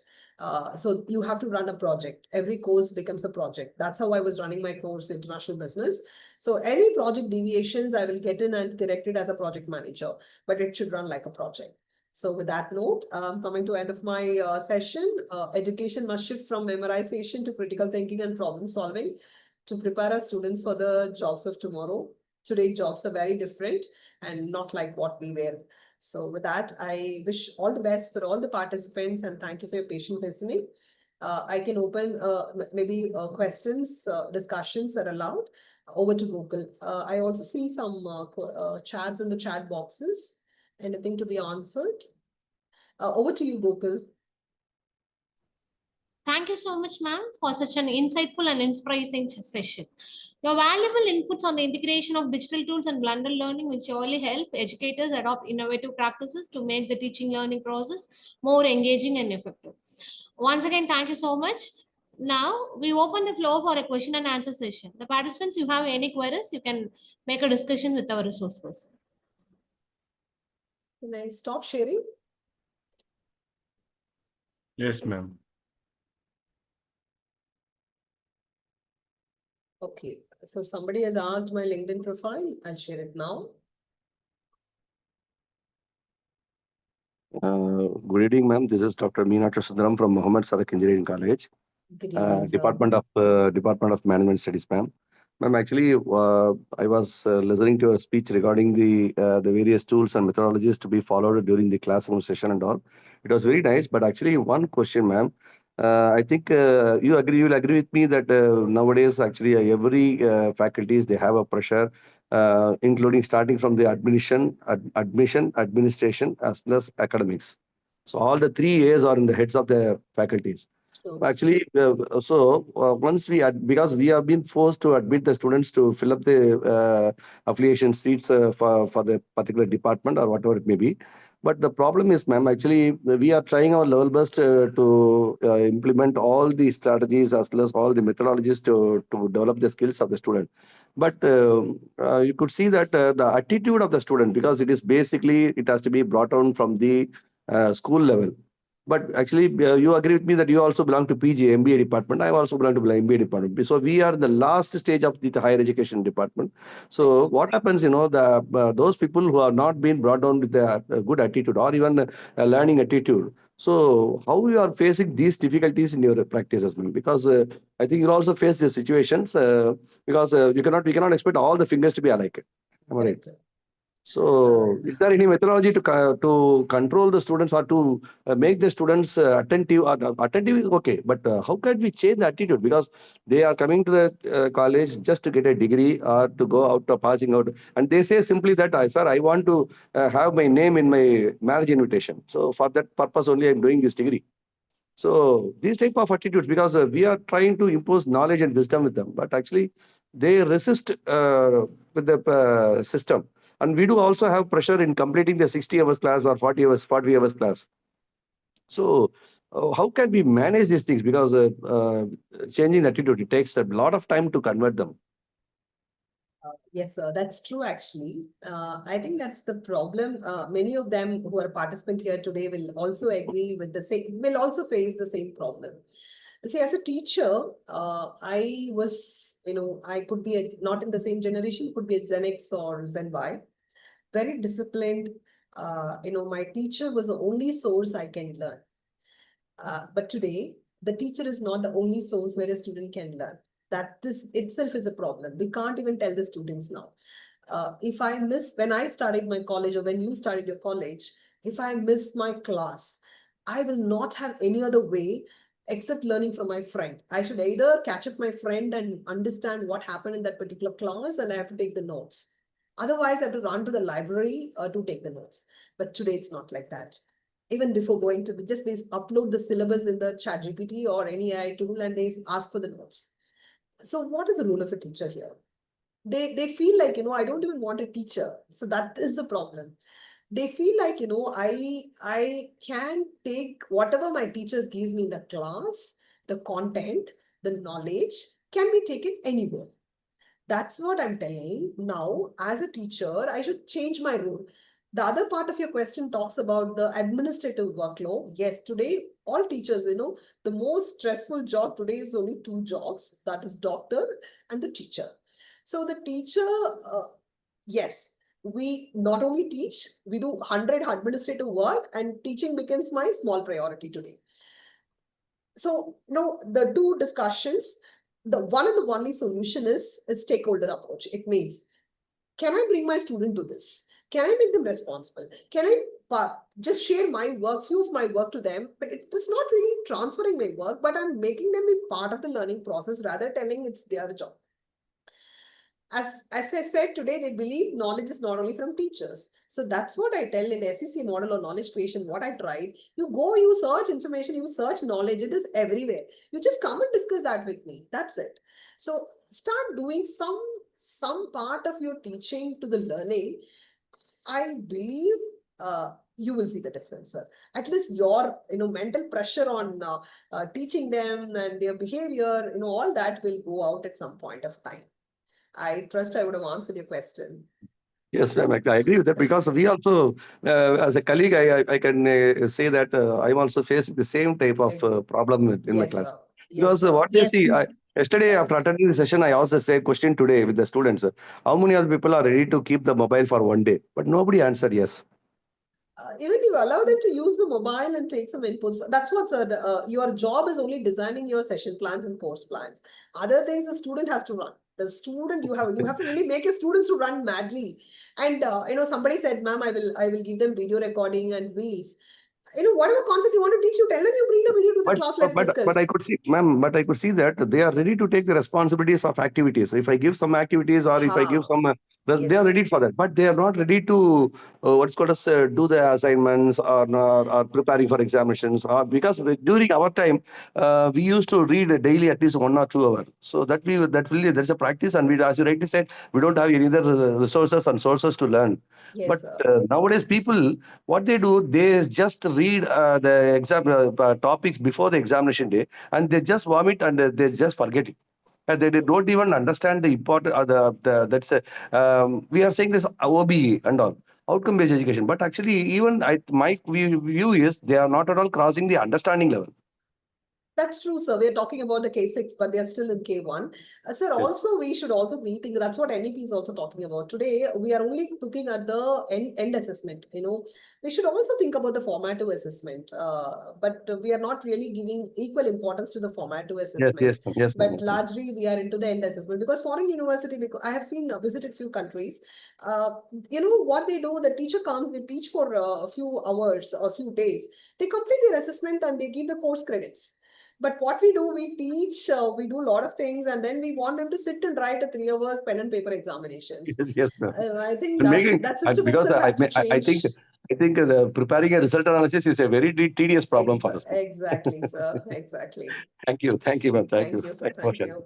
Ma'am, good evening. I am Dr. Sangeeta Funde from MIT University Midcom. Ma'am, your session is too good. Thank you, And as per my opinion, if every teacher follow this your guideline, then there should not be a question ki students are not going to attend the lecture. Definitely, if you prepared very well, then automatically students will attend your lecture. And here, from last 2 days, I am attending this session, and everyone is talking about only students' attitude. But my again observation around regarding to the my college and subject teachers attitude, so then first faculty attitude also need to change, madam. Then we need to talk about a student's attitude. Nowadays faculty attitude is also very casual. They are not ready to report the class on time also. They maximum times prepare without prepared try to attend the lectures, and if students are get it all the things, then why the students will attend the lecture? So that is also one pillar. Faculty also do the self assessment, and then we blame full other sides of the students. So nowadays faculty attitude is also changed, madam. True, ma'am. Like, that's what But I'm if keep you on follow your repeating. guideline, then definitely it will change. Ma'am, that's what, everything is changing. We have to change. We're all Yes. sticking to the older thing. That's why NEP has been forced on many institutions. Yes. That's true, ma'am. Thank you. Ma'am, good evening, ma'am. Me too. I have some questions regarding your blended learning session. So can I know your name? Ma'am, Because I I'm missed Dr. it. Balraj. You have Sorry. correct, ma'am. Yes, Yes, ma'am. sir. Yes, So ma'am. you Regarding should the have asked it to perspective me. of Yes, yes, sir. ma'am. Regarding the perspective of teacher and institutional role, teachers losing their authority and professional identity in a teaching technology-driven blended learning environment today. So, whether it is affected a teacher's life, teacher's profession. So get back. I lost you Ma'am, somewhere. or a teacher losing their authority and professionality in a technology-driven blended learning environments. So currently, it's happened. Whether it maybe affect the teacher's lifestyle or a teacher's. So that's what, sir. Actually, when let's go back 10, 20 years back. Yes. I was looking at my teacher like somebody who's so great, who's full of knowledge. Their head is full of knowledge. Yes. Because 20 years back, I know only them. But today, as I'm repeating, we have multiple sources of knowledge. I think now that line between not I'm not telling you should be friendly with your student, but you should tell your student, both of us are in the learning process. I know here nothing to do with losing your authority or anything. Both of us is in the learning process. Let us learn together, and you have an evaluation in the end. I think that is what we have to create in the environment, rather telling, I'm a teacher, I'm be on this side, you're on the other side, just watch or just listen to what I say. This is very professionally we have to do it. It's because today some faculty was also mentioning, I'm telling I'm very friendly with the students. Not really, my students know what is friendly to them. When it comes to evaluation, when it comes to but I will give them a space. They can come discuss with me, fight with me, talk about the topic. They can say, ma'am, this is wrong, that is wrong. Why Trump is telling this? All the discussion is entertained in my class as well in my workspace. But it should be very serious. It should be serious on the topic of discussion, nothing beyond that. So I think that line is to be very clearly drawn between the faculty and the students. Yes, but ma'am. we are I also agree part with of the you. learning. We are also Yes, part of the ma'am. learning Thank you, process. ma'am. Thank you. Thank you, sir. Hello. Yes, ma'am. Am I audible? Yeah, Yes, you are. I'm Professor Snehal from MIT ADT University, Pune. The thing that I have learned from your lecture today was the blended learning is not just integrating technology into education, but it is integrating flexibility, accessibility, and creativity. Correct, ma'am? True, very true. Got Ma'am, it. I'm having a question regarding research. Like, in the context of integrated digital and blended learning, what emerging research area do you see as most promising? Actually, what you saw is one of my research, but this was a pedagogical intervention. Because a pedagogical intervention is very, very subjective. To get this paper published, I did I had an experiment group. Means I did it in the first batch, I did it in the second batch, and when I did my third batch only, I started writing this paper. So pedagogical research is one thing, and second thing is a lot of technologies are coming into the space. So as a researcher, they need a lot of research papers which talks about the implications of this technology in the real time, because the whoever is giving us the technology doesn't talk about the implications, but it could be in the university, it could be in the higher education, it could be in the field of medicine, it could be in the management, it could be in the commerce. So applying this technology, what could be the implications is another area of study which has a lot of scope for publications. Can you suggest, like, in business analytics or in IT, do we have scope for this research? Yes, you have, because a lot of tools are coming up there, right? Yeah. So you can take the tool, apply it to your classroom and see what is the outcome. Maybe you can have a two group, experimental group, see with intervention, without interventions, what's happening. And then you can, look at the gap. And if you see the results are really good, you can go for publications. Okay, thank you, ma'am. Thank you. So, Meenakshi Sundaram, do you have any questions? No, sir. Actually, I don't have any questions because I have already asked the questions to the ma'am regarding this the students' attitude. So, but actually, one of my friend was telling in the forum that actually it is a teacher's attitude has to be changed. I agree with the statement, but that is we cannot say, because nowadays there is a generation gap that between the teacher and the student. Everyone has to agree with us, because nowadays the teacher, you can see that they may be around some 40 to 50 years, but the students almost still they are only 20 years. So the only thing is, if we change our attitude to their level, then I hope that definitely still they will be in a problem in learning further, because it's not a thing that we cannot go down to the earth of this student's attitude, because we have been born and brought up with the attitude like our teacher is guru. But how many other people, how many students will agree that our teacher is guru at present? That's a question with us. So, and because we already said that we have a lot of pressures from the management, as well as from the students, as well as from the parents, from all the stakeholders of the education. So, it is actually my concern is the attitude of the student cannot be changed overnight when they come for an MBA or MS or MC or something like that. It has to be it has to be brought down from the kindergarten level itself. That means that respect elders, morals to the to be ethics and morals has to be taught from from childhood. So that is a thing that we are missing it, because nowadays, if you talk about ethics with the students, they don't understand what is ethics. So that's a problem, I think, sir. I think you will agree with me, ma'am. Yes, sir, that's true. Also in the department, the HOD or the head of the department in a different age or generation even, and somebody not joining new now could be a different generation. I think we Yes, should yes, all of course. change. We should all change and understand Yes, ma'am. this To that, evolution. madam, to that level, as a faculty, we can change it, but we Yeah, cannot exactly. change our attitude to the current generation of the students. It is very difficult for us. True, sir. Only thing is the student has to change their attitude, and they have to, because they should, because the purpose of education is to learn as well as to earn. That is the thing. So joining MBA just for the sake of getting a degree is not our objective. Am I right, ma'am?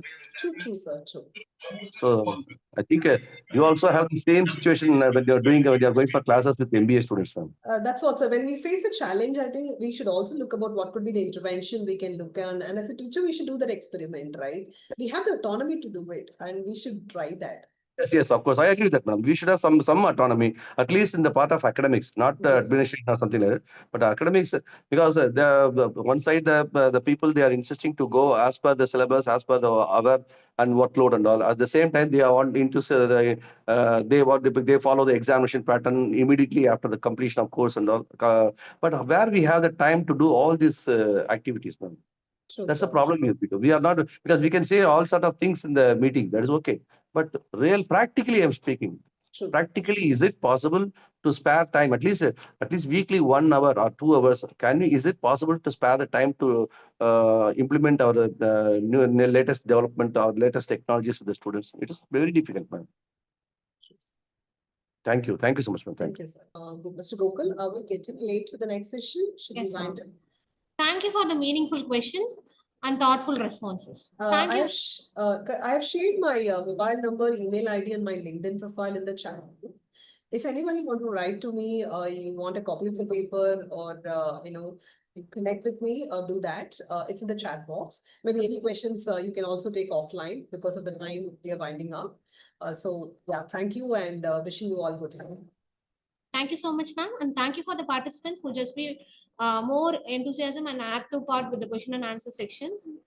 So thank you so much. And within a short span of time, we can move to the next session. Now we move to our second session of the day. We are delighted to welcome Dr. R. Velmurugan, sir, Head, Department of Commerce and Management, Kapagam University, Coimbatore. To deliver the brief introduction of our chief guest, now I invite Dr. K.P. Balraj, sir, Associate Professor, Department of Business Administration, VET Institute of Arts and Science, College, to deliver the chief guest address. Welcome you, sir. Thank you, ma'am. Thank you, it gives me immense pleasure to introduce the distinguished resource person for session 6 of Adult Faculty Development Program. R. Velmurugan, Professor, the Department of Commerce, Karpagam Academy of Higher Education, Coimbatore. With nearly 2 decades of teaching experience and over 16 years of research expertise, his academic credentials are truly impressive. He holds MCOM, MBA, PGDCA, NET, and PhD, reflecting his deep commitment and lifelong learning and interdisciplinary excellence. Throughout his illustrious career, Dr. Velmurugan has made significant contribution to the academic community. He has served in various academic capacities, starting as a UGC project fellow at NGM College, Pollachi, later advancing through teaching and researching positions, and currently serving as professor at Karpagam Academy of Higher Education. A prolific researcher and scholar, Dr. Velmurugan has published over 110 papers in Scopus Industry Journal, 15 papers in Web of Science journals, and 17 papers in international journals, and 18 national journals. He has also authored 11 books and contributed 81 edited book volumes, reflecting the depth of diversity of his academic output. His research impact is further evidenced by his impressive citation record with 614 citations on Google Scholar, 122 on Scopus, and 542 on ResearchGate. As a committed research mentor, Dr. Velmurugan has successfully guided 25 PhD scholars and 5 MPhil candidates.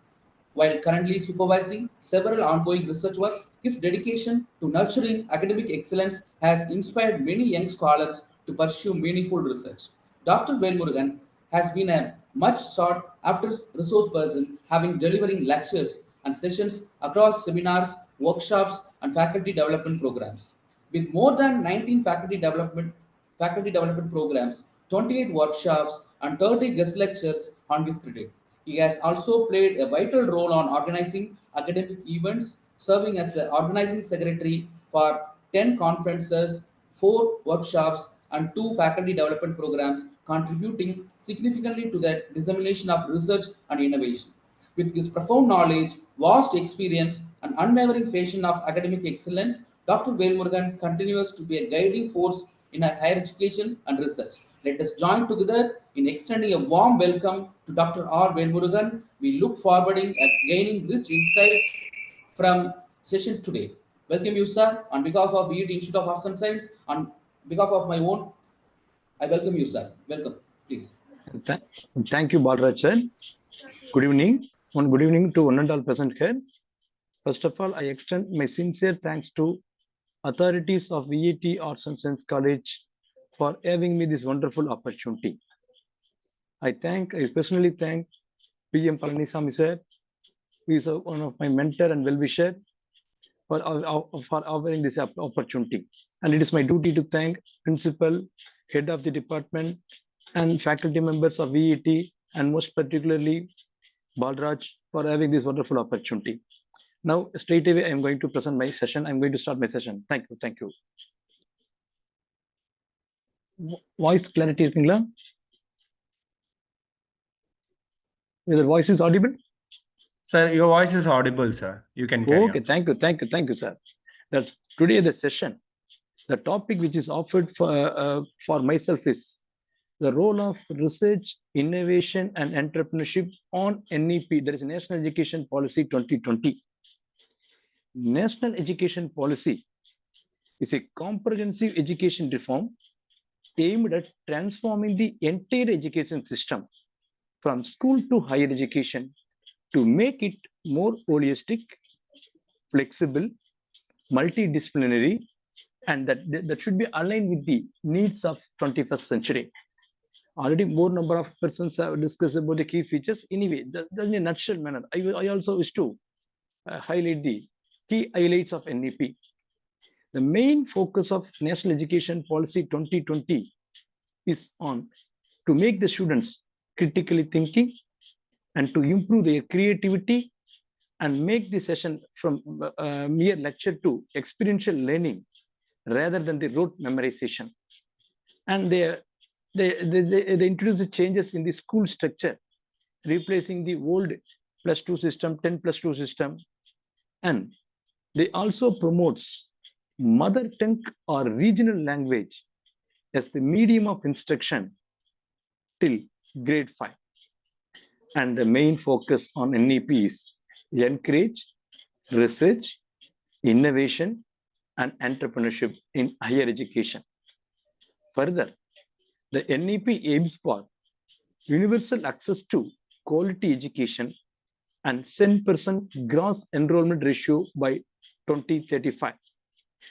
And emphasis on multidisciplinary universities, flexible curricula, and multiple entry and exit options. And further, the NEP aims to strengthen teacher training, technology integration, and vocational education. In essence, a national education policy seeks to build an education system that nurtures knowledge, skills, values, and innovation to make India a global knowledge powerhouse. The main aim of NEP is moving from more which focus on skill oriented, inculcating skill to the students. I'm happy to say in our university, in Coimbatore, in Karpagam Academy of Higher Education, and Avinash Lingam, we implemented NEP 2020 as per the instruction of UGC. We implemented NEP 2020. That is, we are offering 4-year UG program, and we framed curriculum in accordance with the instructions offered by the UGC. And we are also offering, as I mentioned, entry and exit of any time the students can enter and exit. If they quit the program in first year, they can receive certificate. If they quit the program in second year, they can receive diploma. In third year, they can receive degree. And if they want to pursue or research or something 4-year course, they can pursue 4-year course. Thereby, they can receive either UG honors or UG honors with research. Why? Next slide. Why? Research is giving, NEP offers much more important to research, innovation, and entrepreneurship. The National Education Policy is a landmark reform that seeks to transform India into a global knowledge and superpower by fostering a holistic, flexible, and research-driven education system. It highlights research, innovation, and entrepreneurship as essential pillars for sustainable growth, technological advancement, and economic self-reliance. National education policy emphasizes that national progress relies on creating and applying new knowledge. That is, to shift from technology to innovation leader. It promotes a strong research culture through the National Research Foundation. That is, National Research Foundation funds and supports interdisciplinary research, driving innovation in the field of agriculture, healthcare, renewable energy, and digital technology to make higher education institutions or universities engines of national growth. NEP shifts focus from the rote learning to conceptual and experiential learning, that is fostering inquiry, creativity, and problem solving.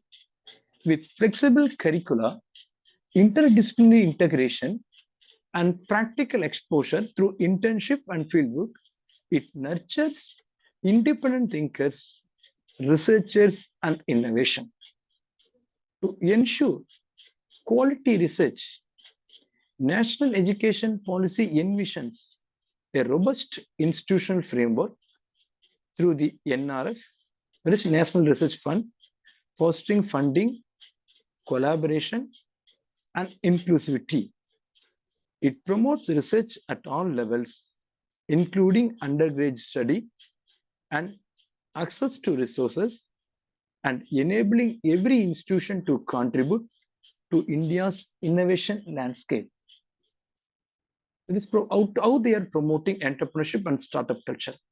The policy emphasizes developing job creators by integrating entrepreneurship education, incubation centers, and industry partnership within universities.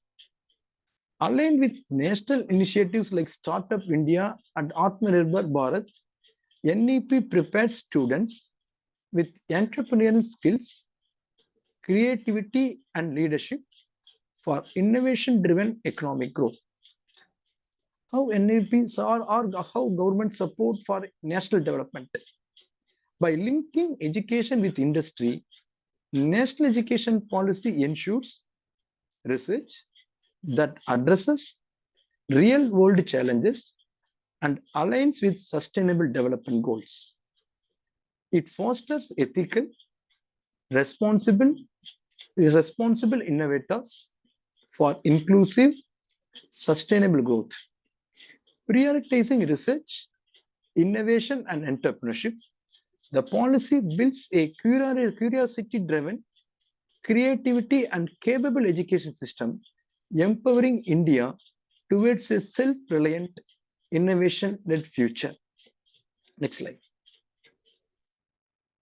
To attain this objective, what sort of assistance is offered by the government to higher education institutions on improving research, innovation, and entrepreneurship that align with National Education Policy 2020?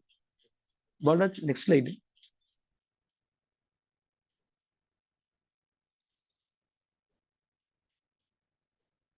Government support to higher education institutions on improving research, innovation, and entrepreneurship aligning with National Education Policy 2020.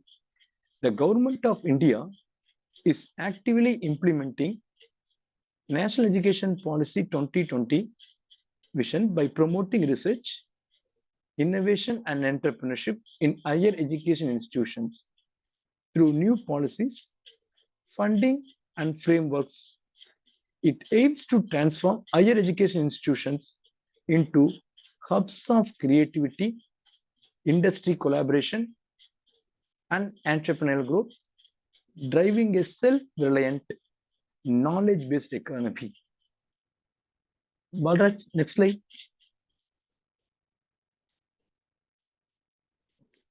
First initiative from the government side on attaining the goal of NEP is establishment of National Research Foundation. A key initiative is the National Research Foundation, designed to strengthen research across disciplines. It funds quality, socially relevant, and interdisciplinary studies, and simplifies grants and ensures equitable resource distribution, and also supports young researchers. The NRF aims to build a research-driven culture advancing India's priorities in healthcare, renewable energy, climate resilience, and digital innovation. Next, next initiative from the government is institution support through innovation and incubation centers to turn academic research into real-world solutions. National education policy promotes innovation and incubation centers in higher education institutions, that is linking academia, industry, and government. Through initiatives like the Institution Innovation Council and Atal Incubation Centers, students and faculty may receive funding and receive mentorship and support to develop startups, driving experiential and innovation-led entrepreneurship. Next, the next initiative from the government is the government has introduced multiple research and innovation funding schemes to support the objectives of NEP, that is imprint. One of the initiatives imprint, that is impacting research, innovation and technology, is a joint initiative of the Ministry of Education and the Department of Science and Technology that support research in the area of national importance. Next is SPARK, that is Scheme for Promotion of Academic and Research Collaboration. It promotes international research collaboration between Indian institutions and top global universities. The third initiative is STRIVE, that is Scheme for Transdisciplinary Research for India's Developing Economy, which encourage high-impact research in humanities and social sciences to address socio-economic challenges. Next scheme is RUSA, that is Rashtriya Uchchar Shiksha Abhiyan, which provides infrastructure and capacity building support to improve the quality and research capability of faculty working at higher education institutions. Next one of the scheme is Prime Minister Research Fellowship, that is PMRF scheme, which offers financial support to meritorious doctoral students pursuing research in premier higher education institutions like IIT and Indian Institute of Science. These initiatives collectively promote multidisciplinary research, international collaboration, and innovation, reflecting the core intent of NEP to integrate research with real-world problem solving. Next, integration of entrepreneurship education in higher education institutions. In line with NEP, emphasis on entrepreneurship and skill-based learning, the government has introduced several programs to embed entrepreneurial education in the academic system. For example, the All India Council for Technical Education, that is AICT, has launched the National Innovation and Startup Policy to guide higher education institutions in fostering innovation and entrepreneurship among students and faculty. Through this, AIS introduced entrepreneurship courses and skill development programs, offer academic credits for startup projects and innovation activities, establish entrepreneurship development cells and startup support units, and it also collaborate with industries, venture capitalists, and research organizations to commercialize student innovation. These efforts align with India's broader economic mission like Startup India and Atmanirbhar Bharat, that is transforming higher education institutions into innovation hubs that generate employment and societal value. Considering this, more now NIRF or NAC is offering more weightage for the number of startups promoted by education institutions, that to higher education institutions. That is why majority of the institutions are focusing or motivating students and offering financial supports to promote more number of startups. Next is industry academia collaboration and knowledge exchange. To strengthen education industry links, the government promotes partnership through initiatives like UAA, that is Avikshar Yojana, and CRIP, enabling academia industry collaboration on practical innovation. Presently, NIRF now evaluates higher education institutions on innovation, patents, and entrepreneurship, driving employability, relevant research, and industry-led innovation system.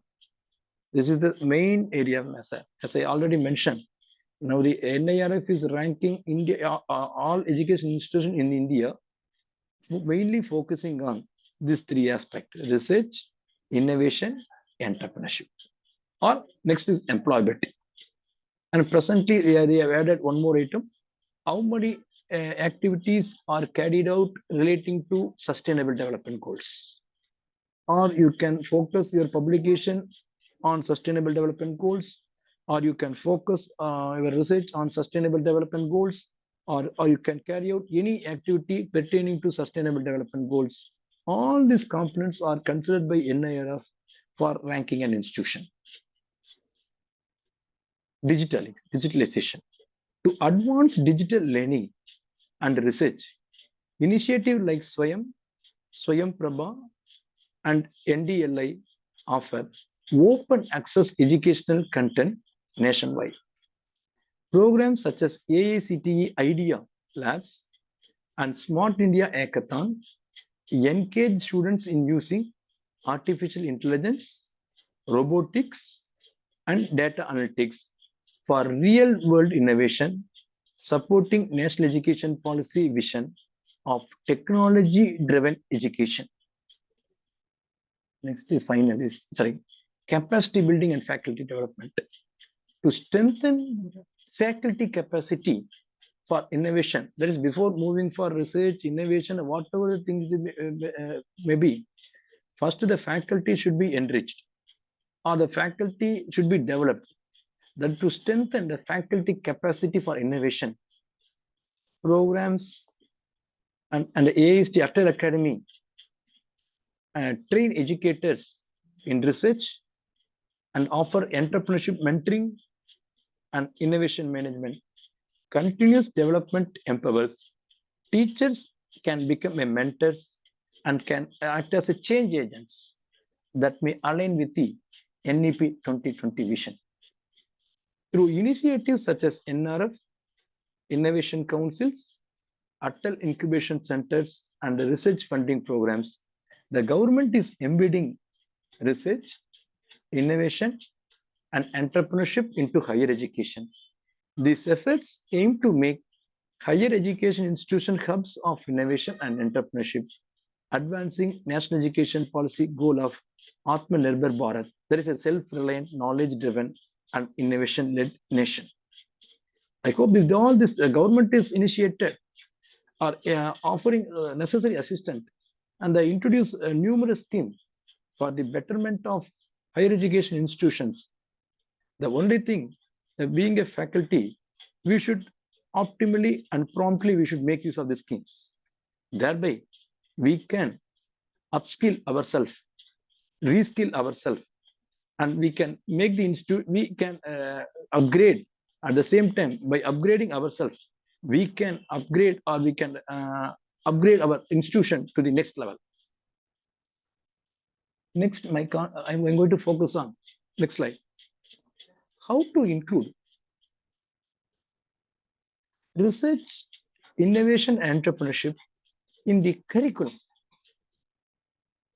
NEP aims to transform India's education system to foster creativity, critical thinking, problem solving, and innovation by integrating research, innovation, and entrepreneurship into higher education curriculum.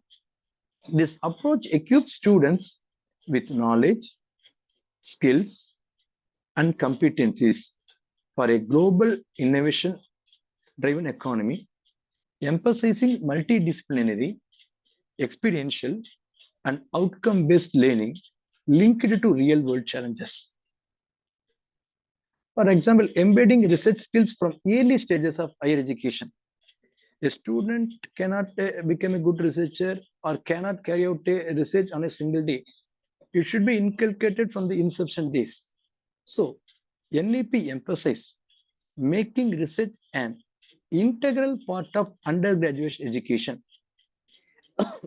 rather than limiting it to postgraduate or doctoral levels. To implement this, what initiative have been taken is in undergraduate level, they introduce project as a introduce mandatory or elective research-based courses, allowing students to engage in mini projects or surveys or case studies from the first year. For example, at Indian Institute of Technology, Mumbai, first year students in the undergraduate research initiative engage in mini projects on renewable energy solutions or AI-based applications, allowing them to apply theoretical concept to real problems. This is not only IIT, in various benchmark institutions, they started practicing it. Encourage inquiry-based and discovery-oriented learning, where students identify local or global problems and apply research methods to solve them. For example, in Asoka University, students in social science courses conduct community-based field surveys on topics like water conservation or urban mobility, using qualitative and quantitative research methods to propose actionable solutions. That is, they are practicing action research. Capstone projects include interdisciplinary research projects in the final year, emphasizing innovation, society relevance, and publication opportunities. For example, in BTech programs at VIT University, final year students undertake interdisciplinary capstone projects such as developing low-cost water purifiers or AI-powered healthcare applications, combining engineering, business, and environmental studies. As NEP focus on interdisciplinary, it gives much more importance to be interdisciplinary, to make the students a holistic or 360-degree to equip the students on 360-degree basis. Mentorship by faculty researchers.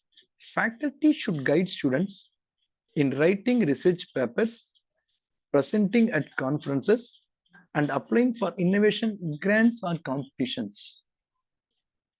For example, few universities have started make it as a practice of publishing student project in Scopus journals. For example, in our university, we are practicing all PG projects are to be converted into Scopus. Thereby, we can inculcate the research aptitude in the minds of students. For example, at the University of Delhi, faculty mentors guide undergraduates in writing papers for national conference in economics, environmental science, and humanities, and help them gain yearly exposure to scholarly communication and publication process. Now, in all colleges, it became mandatory. In most of the colleges, it became mandatory that they are motivating students to present papers in national or international conferences to throw their shyness and to become employable. Next is collaborative research platforms. That is, promote student participation in joint research with industry, startups, and research institutions to gain real-world experience. For example, in Amity University, they have a platform, Industry Academia Research Collaboration Program, which allow their students to work with startups on practical projects, research like designing IoT solutions for smart agriculture, giving them hands-on experience while contributing to industry-relevant innovations. These strategies nurture curiosity among the students, improve their critical thinking, and enhance their analytical skills. Next is introducing focused courses and pedagogies. To foster creativity and innovation, curricula should adopt interdisciplinary and experiential learning models that encourage students to think beyond conventional boundaries. This can be achieved through introducing innovation-centric subjects such as design thinking, ideation, and creativity in practice that trains students to approach problems from multiple perspectives. For example, Indian School of Business, where students undertake design thinking workshops where they identify real world challenges in healthcare or education and develop innovative prototypes using ideation and empathy based problem solving. Next is multiple disciplinary curriculum design.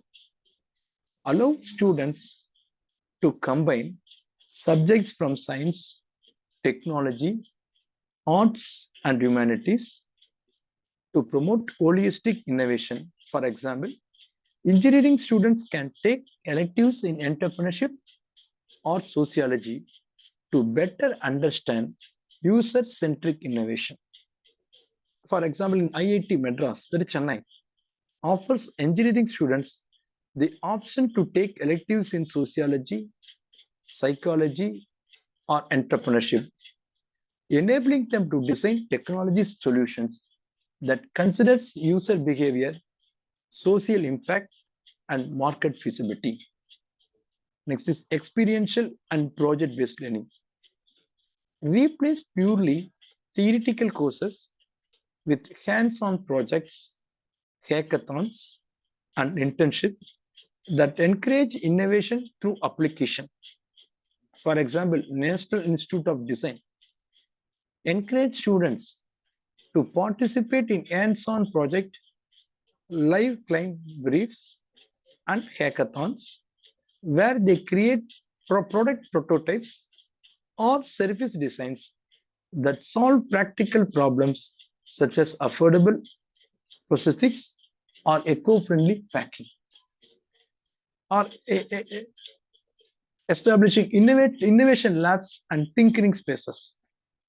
Establish innovation and incubation centers and Atal tinkering labs on campuses where students can prototype and experiment with new ideas.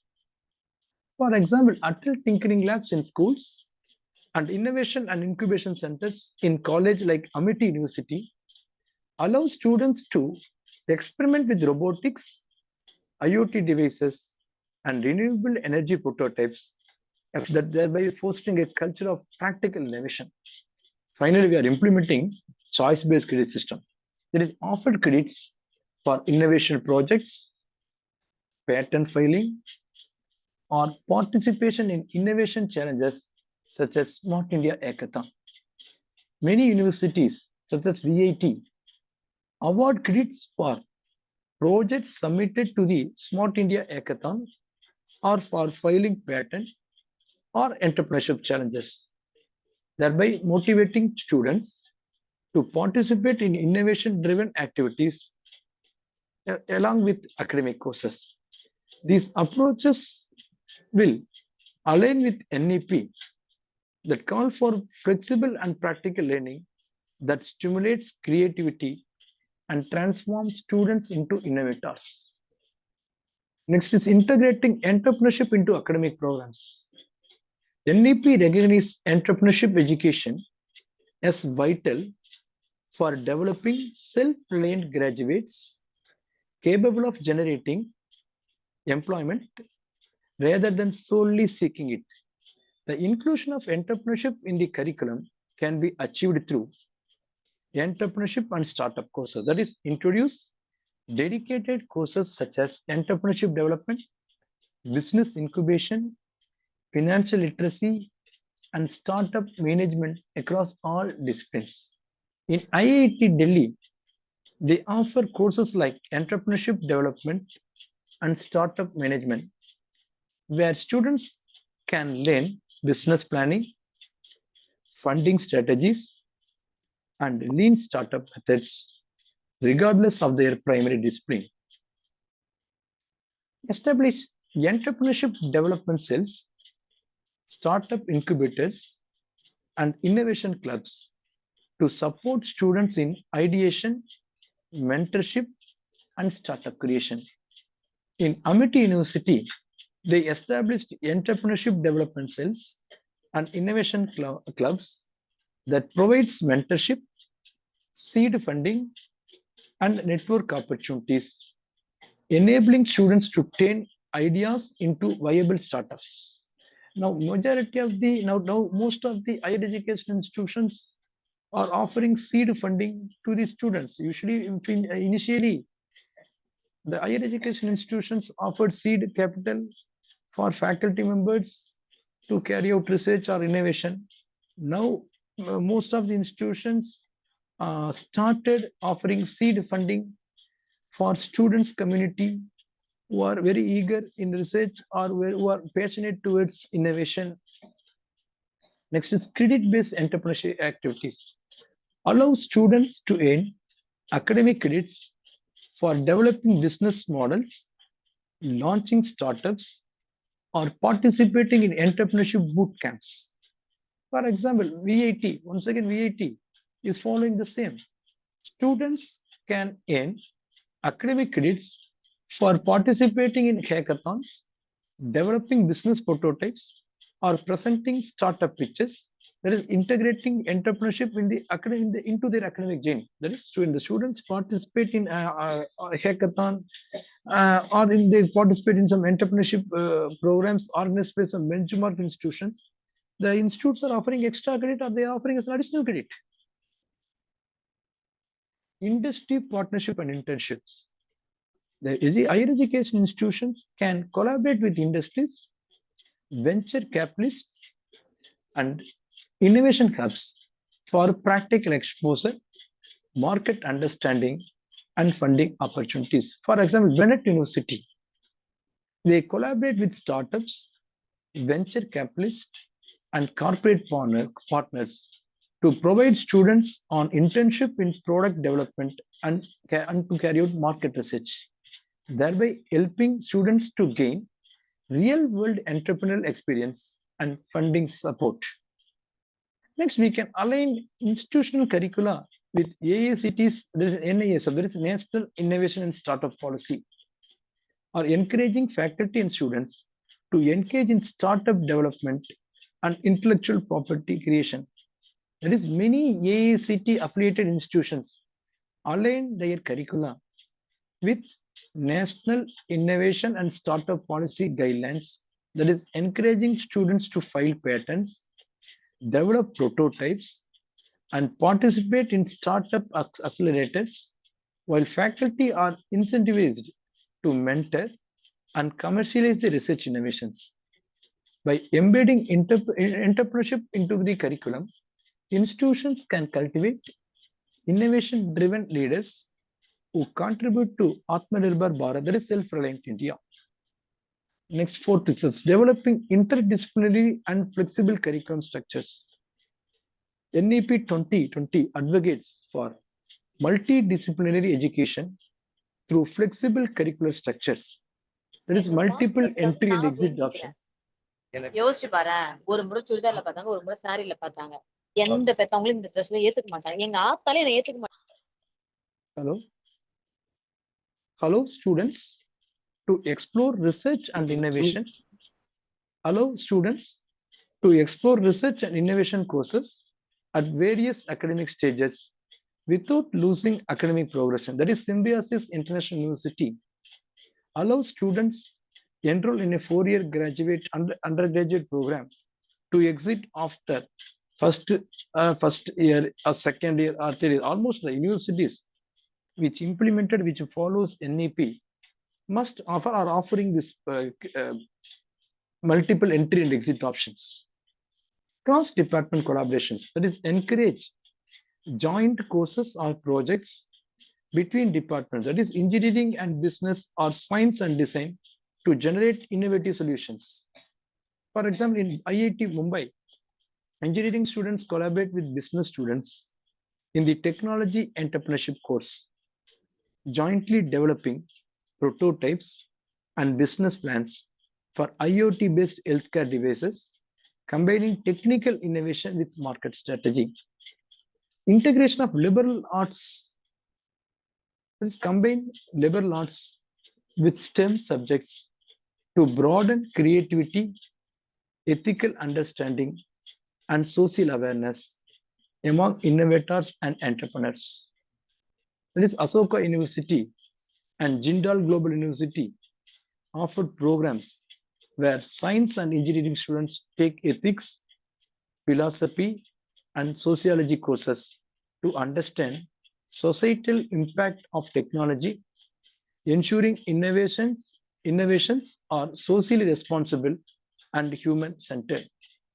Open electives and modular learning offer open electives and micro courses on innovation management, intellectual property rights, and technology commercialization.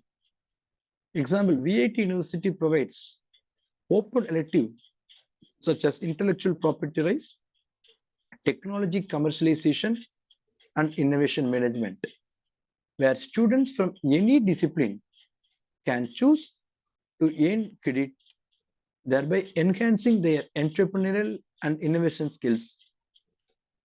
Such flexibility aligns with NEP for producing multi-skilled graduates capable of adapting to dynamic professional landscape. Next is incorporating research and innovation evaluation and assessment.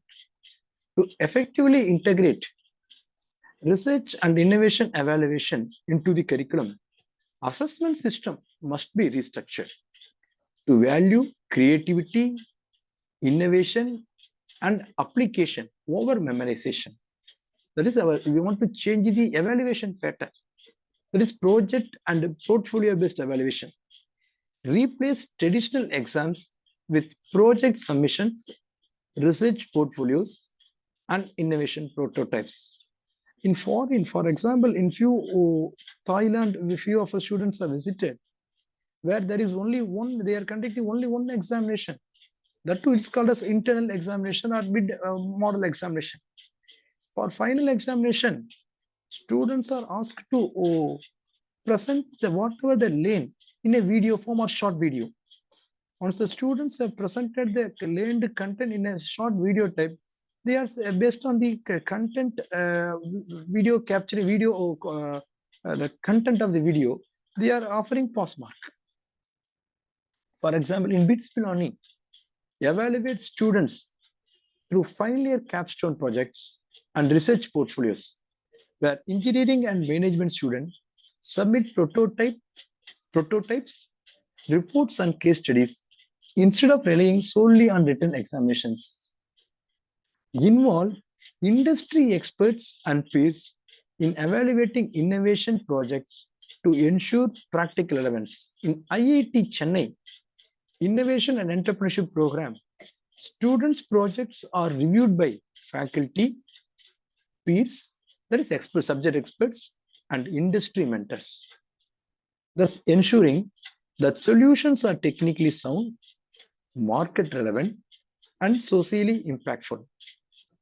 Or next is implement awards, scholarships, and credits for research publication, startup initiatives, or patents. Example, the Mamiti University provides or offers scholarships, seed funding, and innovation awards for students who publish research papers in high impact journals and who file patents or who launch startups. Our continuous evaluation framework assess students' innovative thinking and problem solving skills through continuous assignments, rather than end-term exams alone. For example, it is followed by Asoka University uses ongoing project submission and that is reflective journals and peer reviews throughout the semester to assess the students' creativity, critical thinking, and problem-solving skills, rather than relying solely on interim exams. Such assessment reforms directly support NEP outcome-based education framework and ensure measurable innovation outcome. The faculty development institution support. For successful implementation, faculty must be equipped to mentor research and entrepreneurial activities. The government and institutions should conduct faculty development programs on innovation pedagogy, research methods, and entrepreneurial mentoring. For example, in IIT Delhi, quite often organizes faculty development programs where faculty learn design thinking, research methodology, and startup mentoring, thus enable them to guide students in innovation-driven projects and entrepreneurship initiatives, or encourage faculty to collaborate on interdisciplinary projects and pursue industry consultancy. For example, VIT University incentivize faculty who engage in joint projects between engineering, business, and social science departments and collaborate with industries on consultancy projects like smart city planning or renewable energy solutions.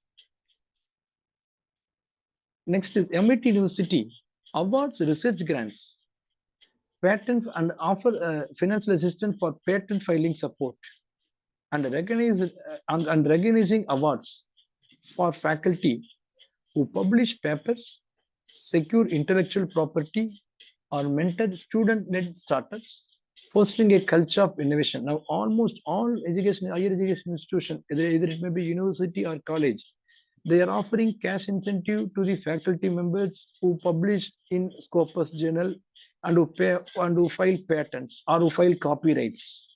This is a healthy sign. This sort of incentive will surely inculcate the research attitude in the minds of faculty, where we can expect a good social oriented research and we can expect a quality publications. Align institution policy with AIST's innovation and startup policy and UGC guidelines on research and innovation. That is Symbiosis International University implements policy following AIST's and UGC research guidelines, that is integrating innovation activities into faculty appraisal, encouraging patent filing, startup incubation, and industry collaboration. Next is leveraging technology and digital platforms. To make research and innovation accessible, digital tools must be integrated into the curriculum. Use SWAYAM, NPTEL, and National Digital Library for online courses in research methodology, innovation management, and entrepreneurship. That is, for example, IIT Mumbai encourage students to take SWAYAM courses on research methodology, NPTEL modules on innovation management, and use the NDLI for accessing research papers and case studies, enabling self-paced learning in research and entrepreneurship. Now, most of the institutions are initiative for transfer of credit, are insisting students to learn through make use of NPTEL, SWAYAM or SWAYAM Plus. Thereby, they can motivate students to learn latest technology. At the same time, students can make use of the transfer of credit. As per new NEP policy, this is national education policy, the students can complete 40% of the courses through online. That is, they can, for example, if you have 40 subjects, students can learn 40% of that is 16 courses, that is subjects they can complete by making use of SWAYAM or NPTEL or SWAYAM Plus. Introduce AIST Idea Labs and digital simulation tools for design, prototyping, and experimentation. That is, the AIST Idea Labs at engineering colleges provide 3D printing, CAD software, robotics kits, and simulation tools, allowing students to prototype solutions such as IoT-enabled devices, renewable energy models, or AI-based applications. Encourage students to participate in virtual innovation challenges and online incubator programs to enhance digital entrepreneurial skills. For example, students from VIT University and Amity University participate in Smart India Hackathon, global virtual startup bootcamps, and online incubation programs, and thereby gaining exposure to digital entrepreneurship, problem solving, and mentorship. That is, including research, innovation, and entrepreneurship in the curriculum, aligns directly with the transformative vision of NEP 2020, which seeks to make Indian higher education flexible, multidisciplinary, and future ready. Through inquiry-based learning, interdisciplinary collaboration, experiential pedagogy, and digital integration, institutions can nurture a generation of innovators, researchers, and entrepreneurs equipped to drive national growth and global competitiveness. By embedding these three pillars, that is, research for knowledge creation, innovation for problem solving, and entrepreneurship for economic transformation, the curriculum become a catalyst for achieving NEP ultimate goal. That is vision. Next slide. Next slide. I think this is repeated twice. Okay. Who can implement? We should expect implementing the vision of NEP is both with the hands of faculty and students. The students should cooperate because the operation without the cooperation will not succeed. So we should expect the cooperation from the student before, but the implementing authority is faculty. How to upgrade and equip the faculty to focus on research, innovation, and entrepreneurship. This NEP envisions transforming Indian higher education system into one that nurtures critical thinking, creativity, innovation, and entrepreneurship, where faculty members play a central role or pivotal role in realizing this vision. Yes, they are not only educators, but also mentors, researchers, and innovators who guide students towards knowledge creation and application. To make this transformation possible, it is essential to upgrade, empower, and support faculty so that they can effectively integrate research, innovation, and entrepreneurship into teaching, learning, and institutional culture. For example, first thing, professional development programs through training and capacity building. Professional development is a cornerstone of educational reform. Faculty members must be trained in research methodologies, innovation pedagogies, and entrepreneurship mentoring. I too accept all faculty members in an higher education institutions or have all the caliber. Now UGC permits to employ industry persons as a professor of practice, where we can make use of the expertise of industry experts in the form of professor of practice, where we can train. Every education institution have a newly joined faculty. We are not supposed to expect that we can expect that we can expect the newly joined faculty members to handle class properly. At the inception stage itself, we are not supposed to expect they should carry out research, or we should offer till they become expertise. We should have offer hand-holding practice, either from the own institution, from the senior professor or senior person can support, or we can make use of the industry expert in the form of professor of practice, where our faculty members can be trained, or the research attitude can be inculcated in their minds. Thereby, we can enrich. Organize regular FDPs focused on research skills, design thinking, innovation management, intellectual property rights, and startup innovations, incubation. Example I mentioned, IIT, almost in all higher education institutions, organizes FDPs on inculcating research skills, design thinking, innovation management, intellectual property right, and startup incubation, thus enabling faculty to mentor students effectively in research and entrepreneurial projects.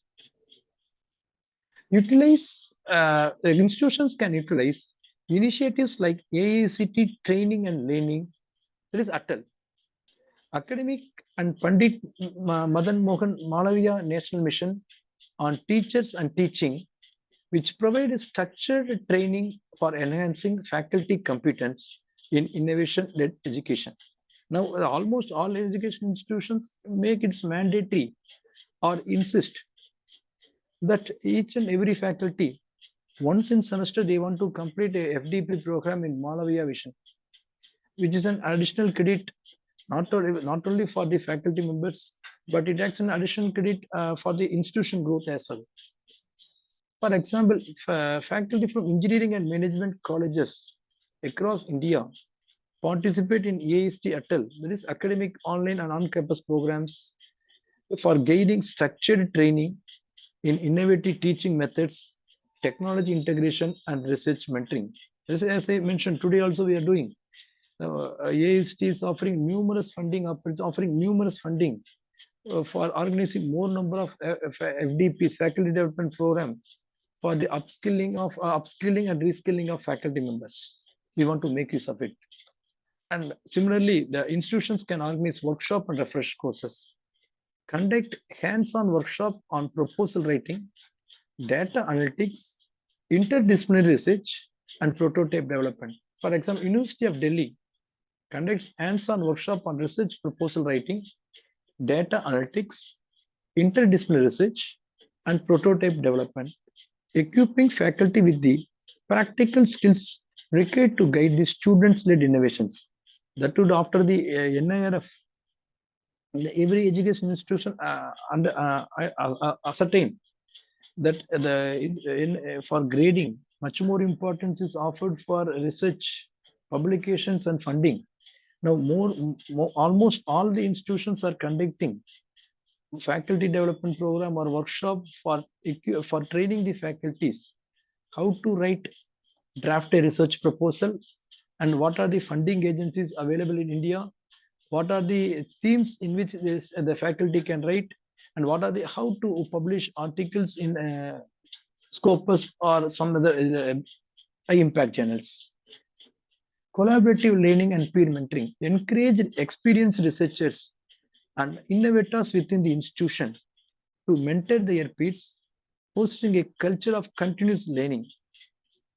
For example, VIT University, where senior faculty researchers mentor junior faculty on filing a patent grant application, startup incubation, and publication strategies, which fosters a collaborative culture of continuous professional and research development. Regular exposure to these capacity building activities ensures the faculty remain academically vibrant and practical oriented. Next is encouraging research oriented teaching and academic inquiry. To cultivate a research culture among faculty, institutions should integrate research engagement with teaching responsibilities. That is mandatory research components. That is linking faculty promotions and performance appraisals to research publications, patent and funded projects. Now, almost all institutions, either nowadays the colleges also started. Not almost all colleges started while they appraising the faculty members. They are looking into how many number of publications, how many articles are published in Scopus, how many FDPs they have attended, how many patent or how many copyright they have filed in such a way. This is a healthy practice. For example, IIT Delhi, not only IIT Delhi, almost in all higher education institutions in India, faculty promotions and performance appraisals considers research publications, patents, and external funding projects. Seed funding and research grants, providing institutional grants for faculty-initiated research, especially in emerging and multidisciplinary areas that align with national priorities. As per now, new old NAC procedure, higher education institutions, more particularly universities, should offer minimum seed funding of 1 lakh rupees for faculty. For colleges, autonomous, or I hope it may be around 20,000 to 50,000. For carrying out seed money should be sanctioned for carrying out projects. Whereas it is in university, minimum they are insisting to offer 1 lakh. I don't know by the new NAC reform what is the amount they are going to mention. For example, VET University provides institutional seed grants for faculty pursuing projects in renewable energy, AI applications, or social innovation, enabling explanatory research aligned with national priorities. Or offering sabbatical leaves or reduced teaching loads for faculty involved in intensive research or innovation projects. For example, Jawaharlal Nehru University offers sabbatical leaves or reduced teaching loads for faculty to focus on high impact research or collaborative innovation projects without regular classroom commitments. Nowadays, almost all education institutions has reduced the workload of faculty members who are good in research. As per UGC, the professor should handle 12 hours workload, and for associate professor it is 14, and assistant it is 18 hours. Suppose if the assistant professor is good in research and if good in publication or patent, a few institutions are compromising on workload on teaching, and they are giving they are making him free to concentrate much more on publications. Collaborative research opportunities, facilitating partnership between faculty and industry, government agencies, or international universities for joint research programs. For example, faculty at IIT Mumbai collaborate with industry partners, government agencies, and international universities on projects such as smart city solutions, healthcare technologies, and sustainable agriculture initiatives. Similarly, a faculty have access to database, online journals, and open access repositories such as Inflibinet, Shudganga, and there is a National Digital Library of India and Scopus database. Universities like University of Delhi and Amity provide faculty access to all these above mentioned contents. By aligning teaching with research, faculty become active contributors to knowledge creation, fostering a vibrant intellectual environment that benefits students and the institution. Promoting innovation, pedagogy, and design thinking. How it can be implemented? Conduct certification programs in design thinking, innovation pedagogy, and creative problem solving to help faculty design engaging experiential learning experiences. For example, IIT Kanpur conducts certification program on design thinking, innovation pedagogy, and creative problem solving, enabling faculty to design courses where students engage in ideation, prototyping, and solution development. Curriculum redesign workshop involve faculty in developing interdisciplinary and project-based curricula that align with NEP 2020. There is a flexible learning framework. For example, Asoka University organized workshop where faculty collaboratively redesign their curricula to integrate interdisciplinary courses, project-based learning, and entrepreneurship modules that align with NEP. Encourage faculty to use institutional innovation labs to mentor student-led projects and startups. For example, faculty at Amity University mentor students teams in innovation and incubation centers and Atal tinkering labs, guiding projects like low-cost medical devices, AI applications, or renewable energy prototypes. Equip faculty with digital competencies for integrating technologies such as AI, data analytics, and simulation tools into teaching and research. Faculty at VIT University received training in AI, machine learning, data analytics, and simulation tools, enabling them to integrate these technologies into classroom teaching, research projects, and student innovation. Sir, in our institution also, management is ready to spend any amount. What we are doing is we are inviting industry persons as being a very deemed university. We appointed professor of practice from the industry. We invited industry expert who are retired, and we deputed as a professor of practice. And next, we are doing what we are doing is how we are training is train the trainers. We are select a few faculty members, and we are forwarding to some industries where the student faculty can learn. Intent they can train our faculty members. This is called as train the trainers module.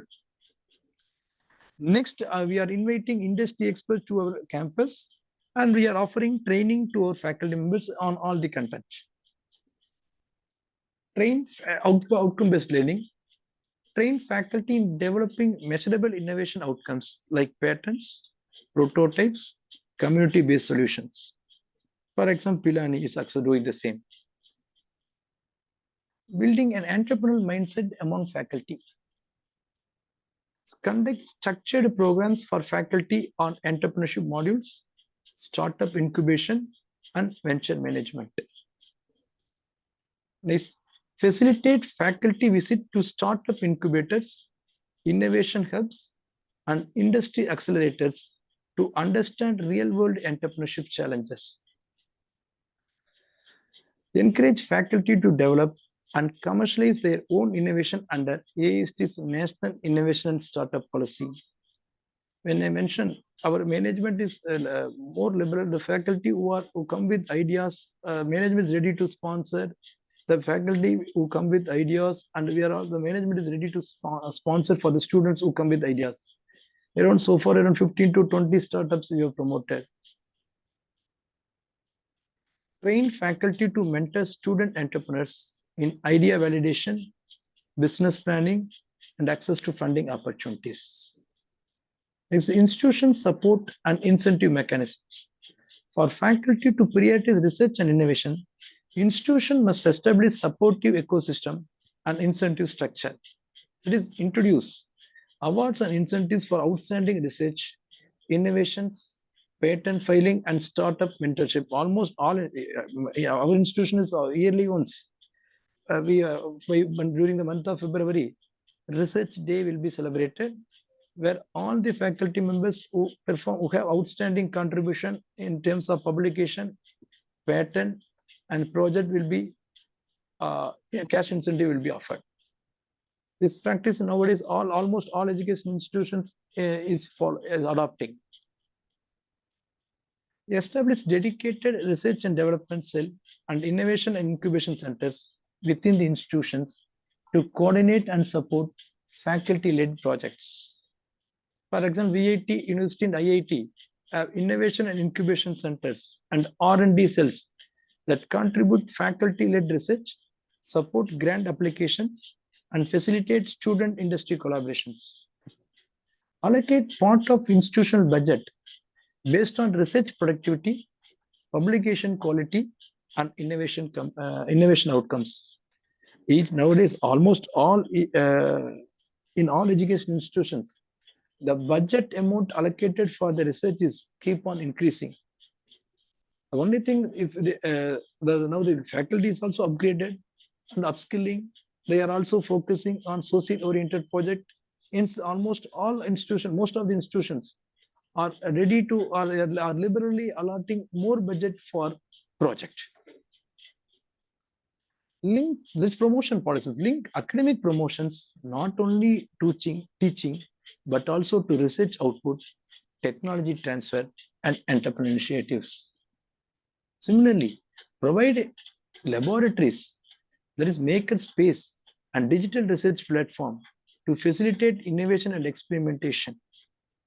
Sir, as I mentioned, in our institute, our management is liberal and they allotted a separate block exclusively for AA or for carrying out more research on microbiology or biotechnology or physics and chemistry. Even though the enrollment is said, a student, we can say the student enrollment is said to be low, but the research is on this areas is very wider. So our management has spent a huge amount on this for R&D. Such encourage interdisciplinary and collaborative work. In line with NEP, emphasis on a multidisciplinary faculty must encourage to break traditionally disciplinary. There is joint research projects, facilitate cross-department collaborations that combine science, technology, arts and business for holistic innovation. For example, IIT Madras engineering, management and design students collaborate projects such as smart mobility solutions or AI-powered healthcare devices, combining technical, business, and user experience perspective. Center of Excellence. Create interdisciplinary centers focusing on frontier areas like sustainable development, digital transformation, and AI. Support faculty participation in global research consortia, exchange programs, and joint innovation challenges. Encourage socially impactful research that addresses local challenges, thus linking innovation with societal progress. Such collaborative engagement enriches both faculty and student experiences, fostering a research-driven, innovation-centric academic culture. Finally, the continuous monitoring, evaluation, and mentorship. To ensure sustained engagement, the institution should implement systems that monitor, evaluate, and mentor faculty progress in research and innovation. That is, use digital platforms to track ongoing faculty research, patterns, and innovations. That is, for example, like learning management system, higher education institutions are implemented a research management system and internal dashboards to track faculty projects, patent filing, and ongoing innovation initiatives in real time. Mentorship programs pair early career faculty with experienced researchers and innovators for guidance. Conduct institutional audits to assess innovation activities, outcomes, and can suggest for areas for improvement. For example, Amity University conducts annual innovation audits, reviewing the number of research publications, patents, startups, and industry collaborations to identify strengths and areas for improvement. Encourage faculty to reflect on teaching research integration through annual reports and academic review discussions. Finally, the leveraging government and national initiatives. Imprint, Stride, and Spark for interdisciplinary international research collaborations. For example, faculty and students at IIT Kanpur participate in imprint projects on renewable energy and Stride programs on social innovation and Spark collaboration with international universities, enabling interdisciplinary and global research partnership. Prime Minister Research Fellowship is offered for mentoring doctoral researchers. And for Atal Innovation Mission, there is aim is for guiding startup incubation and mentoring innovation challenges. Example like Amity University and VIT leverage aim to mentor student startups, that is organize hackathons and support incubation centers that foster entrepreneurial thinking and prototype development. In conclusion, finally, the national education policy represents a shift in India's higher education landscape, fundamentally reorienting the system towards research, innovation, and entrepreneurship.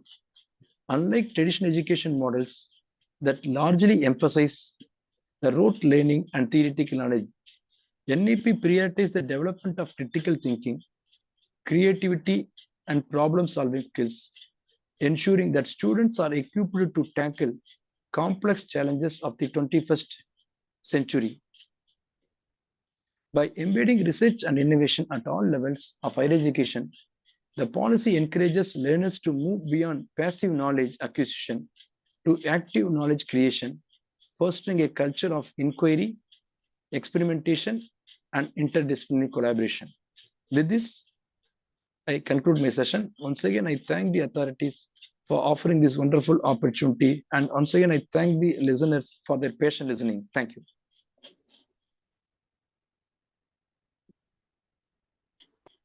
Thank you, sir. Now we are delighted to welcome the participants. If you have any queries, you can ask the doubts.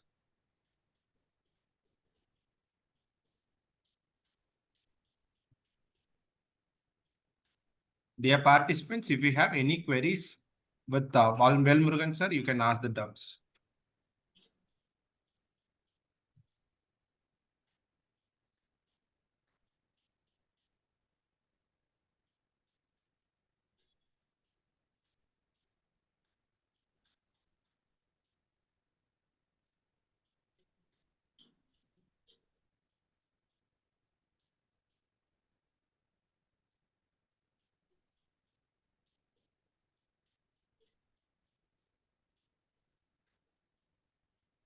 I believe no one is having any doubts in this session.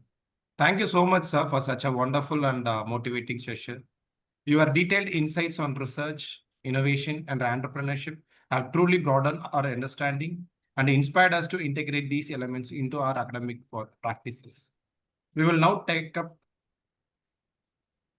on behalf of participants, I thank you all for your active participations.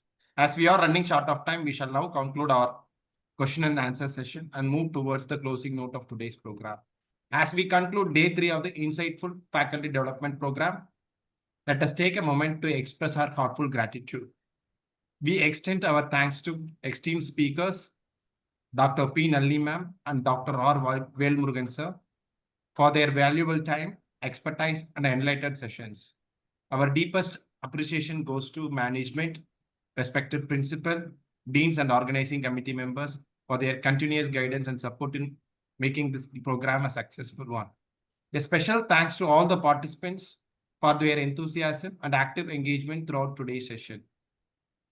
Shall we all connect the video for the video session?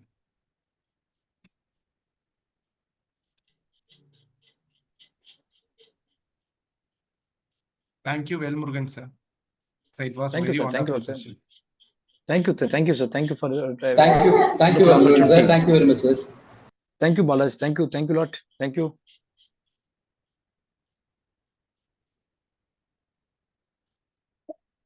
Dear participants, we request everyone to switch on your camera.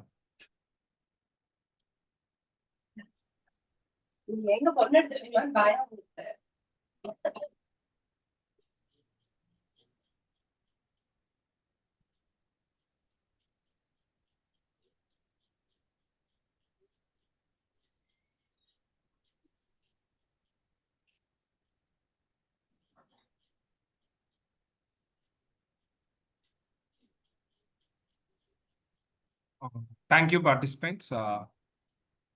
We look forward to your presence and participation in day 4 of our FDP tomorrow, as we continue our journey towards developing future-ready educators aligned with NEP 2020 vision. Thank you all and have a wonderful evening ahead. Thank you. The feedback link has been shared in the chat box. You can use the feedback form to fill it, and once you fill the form, you can leave the session. Thank you all.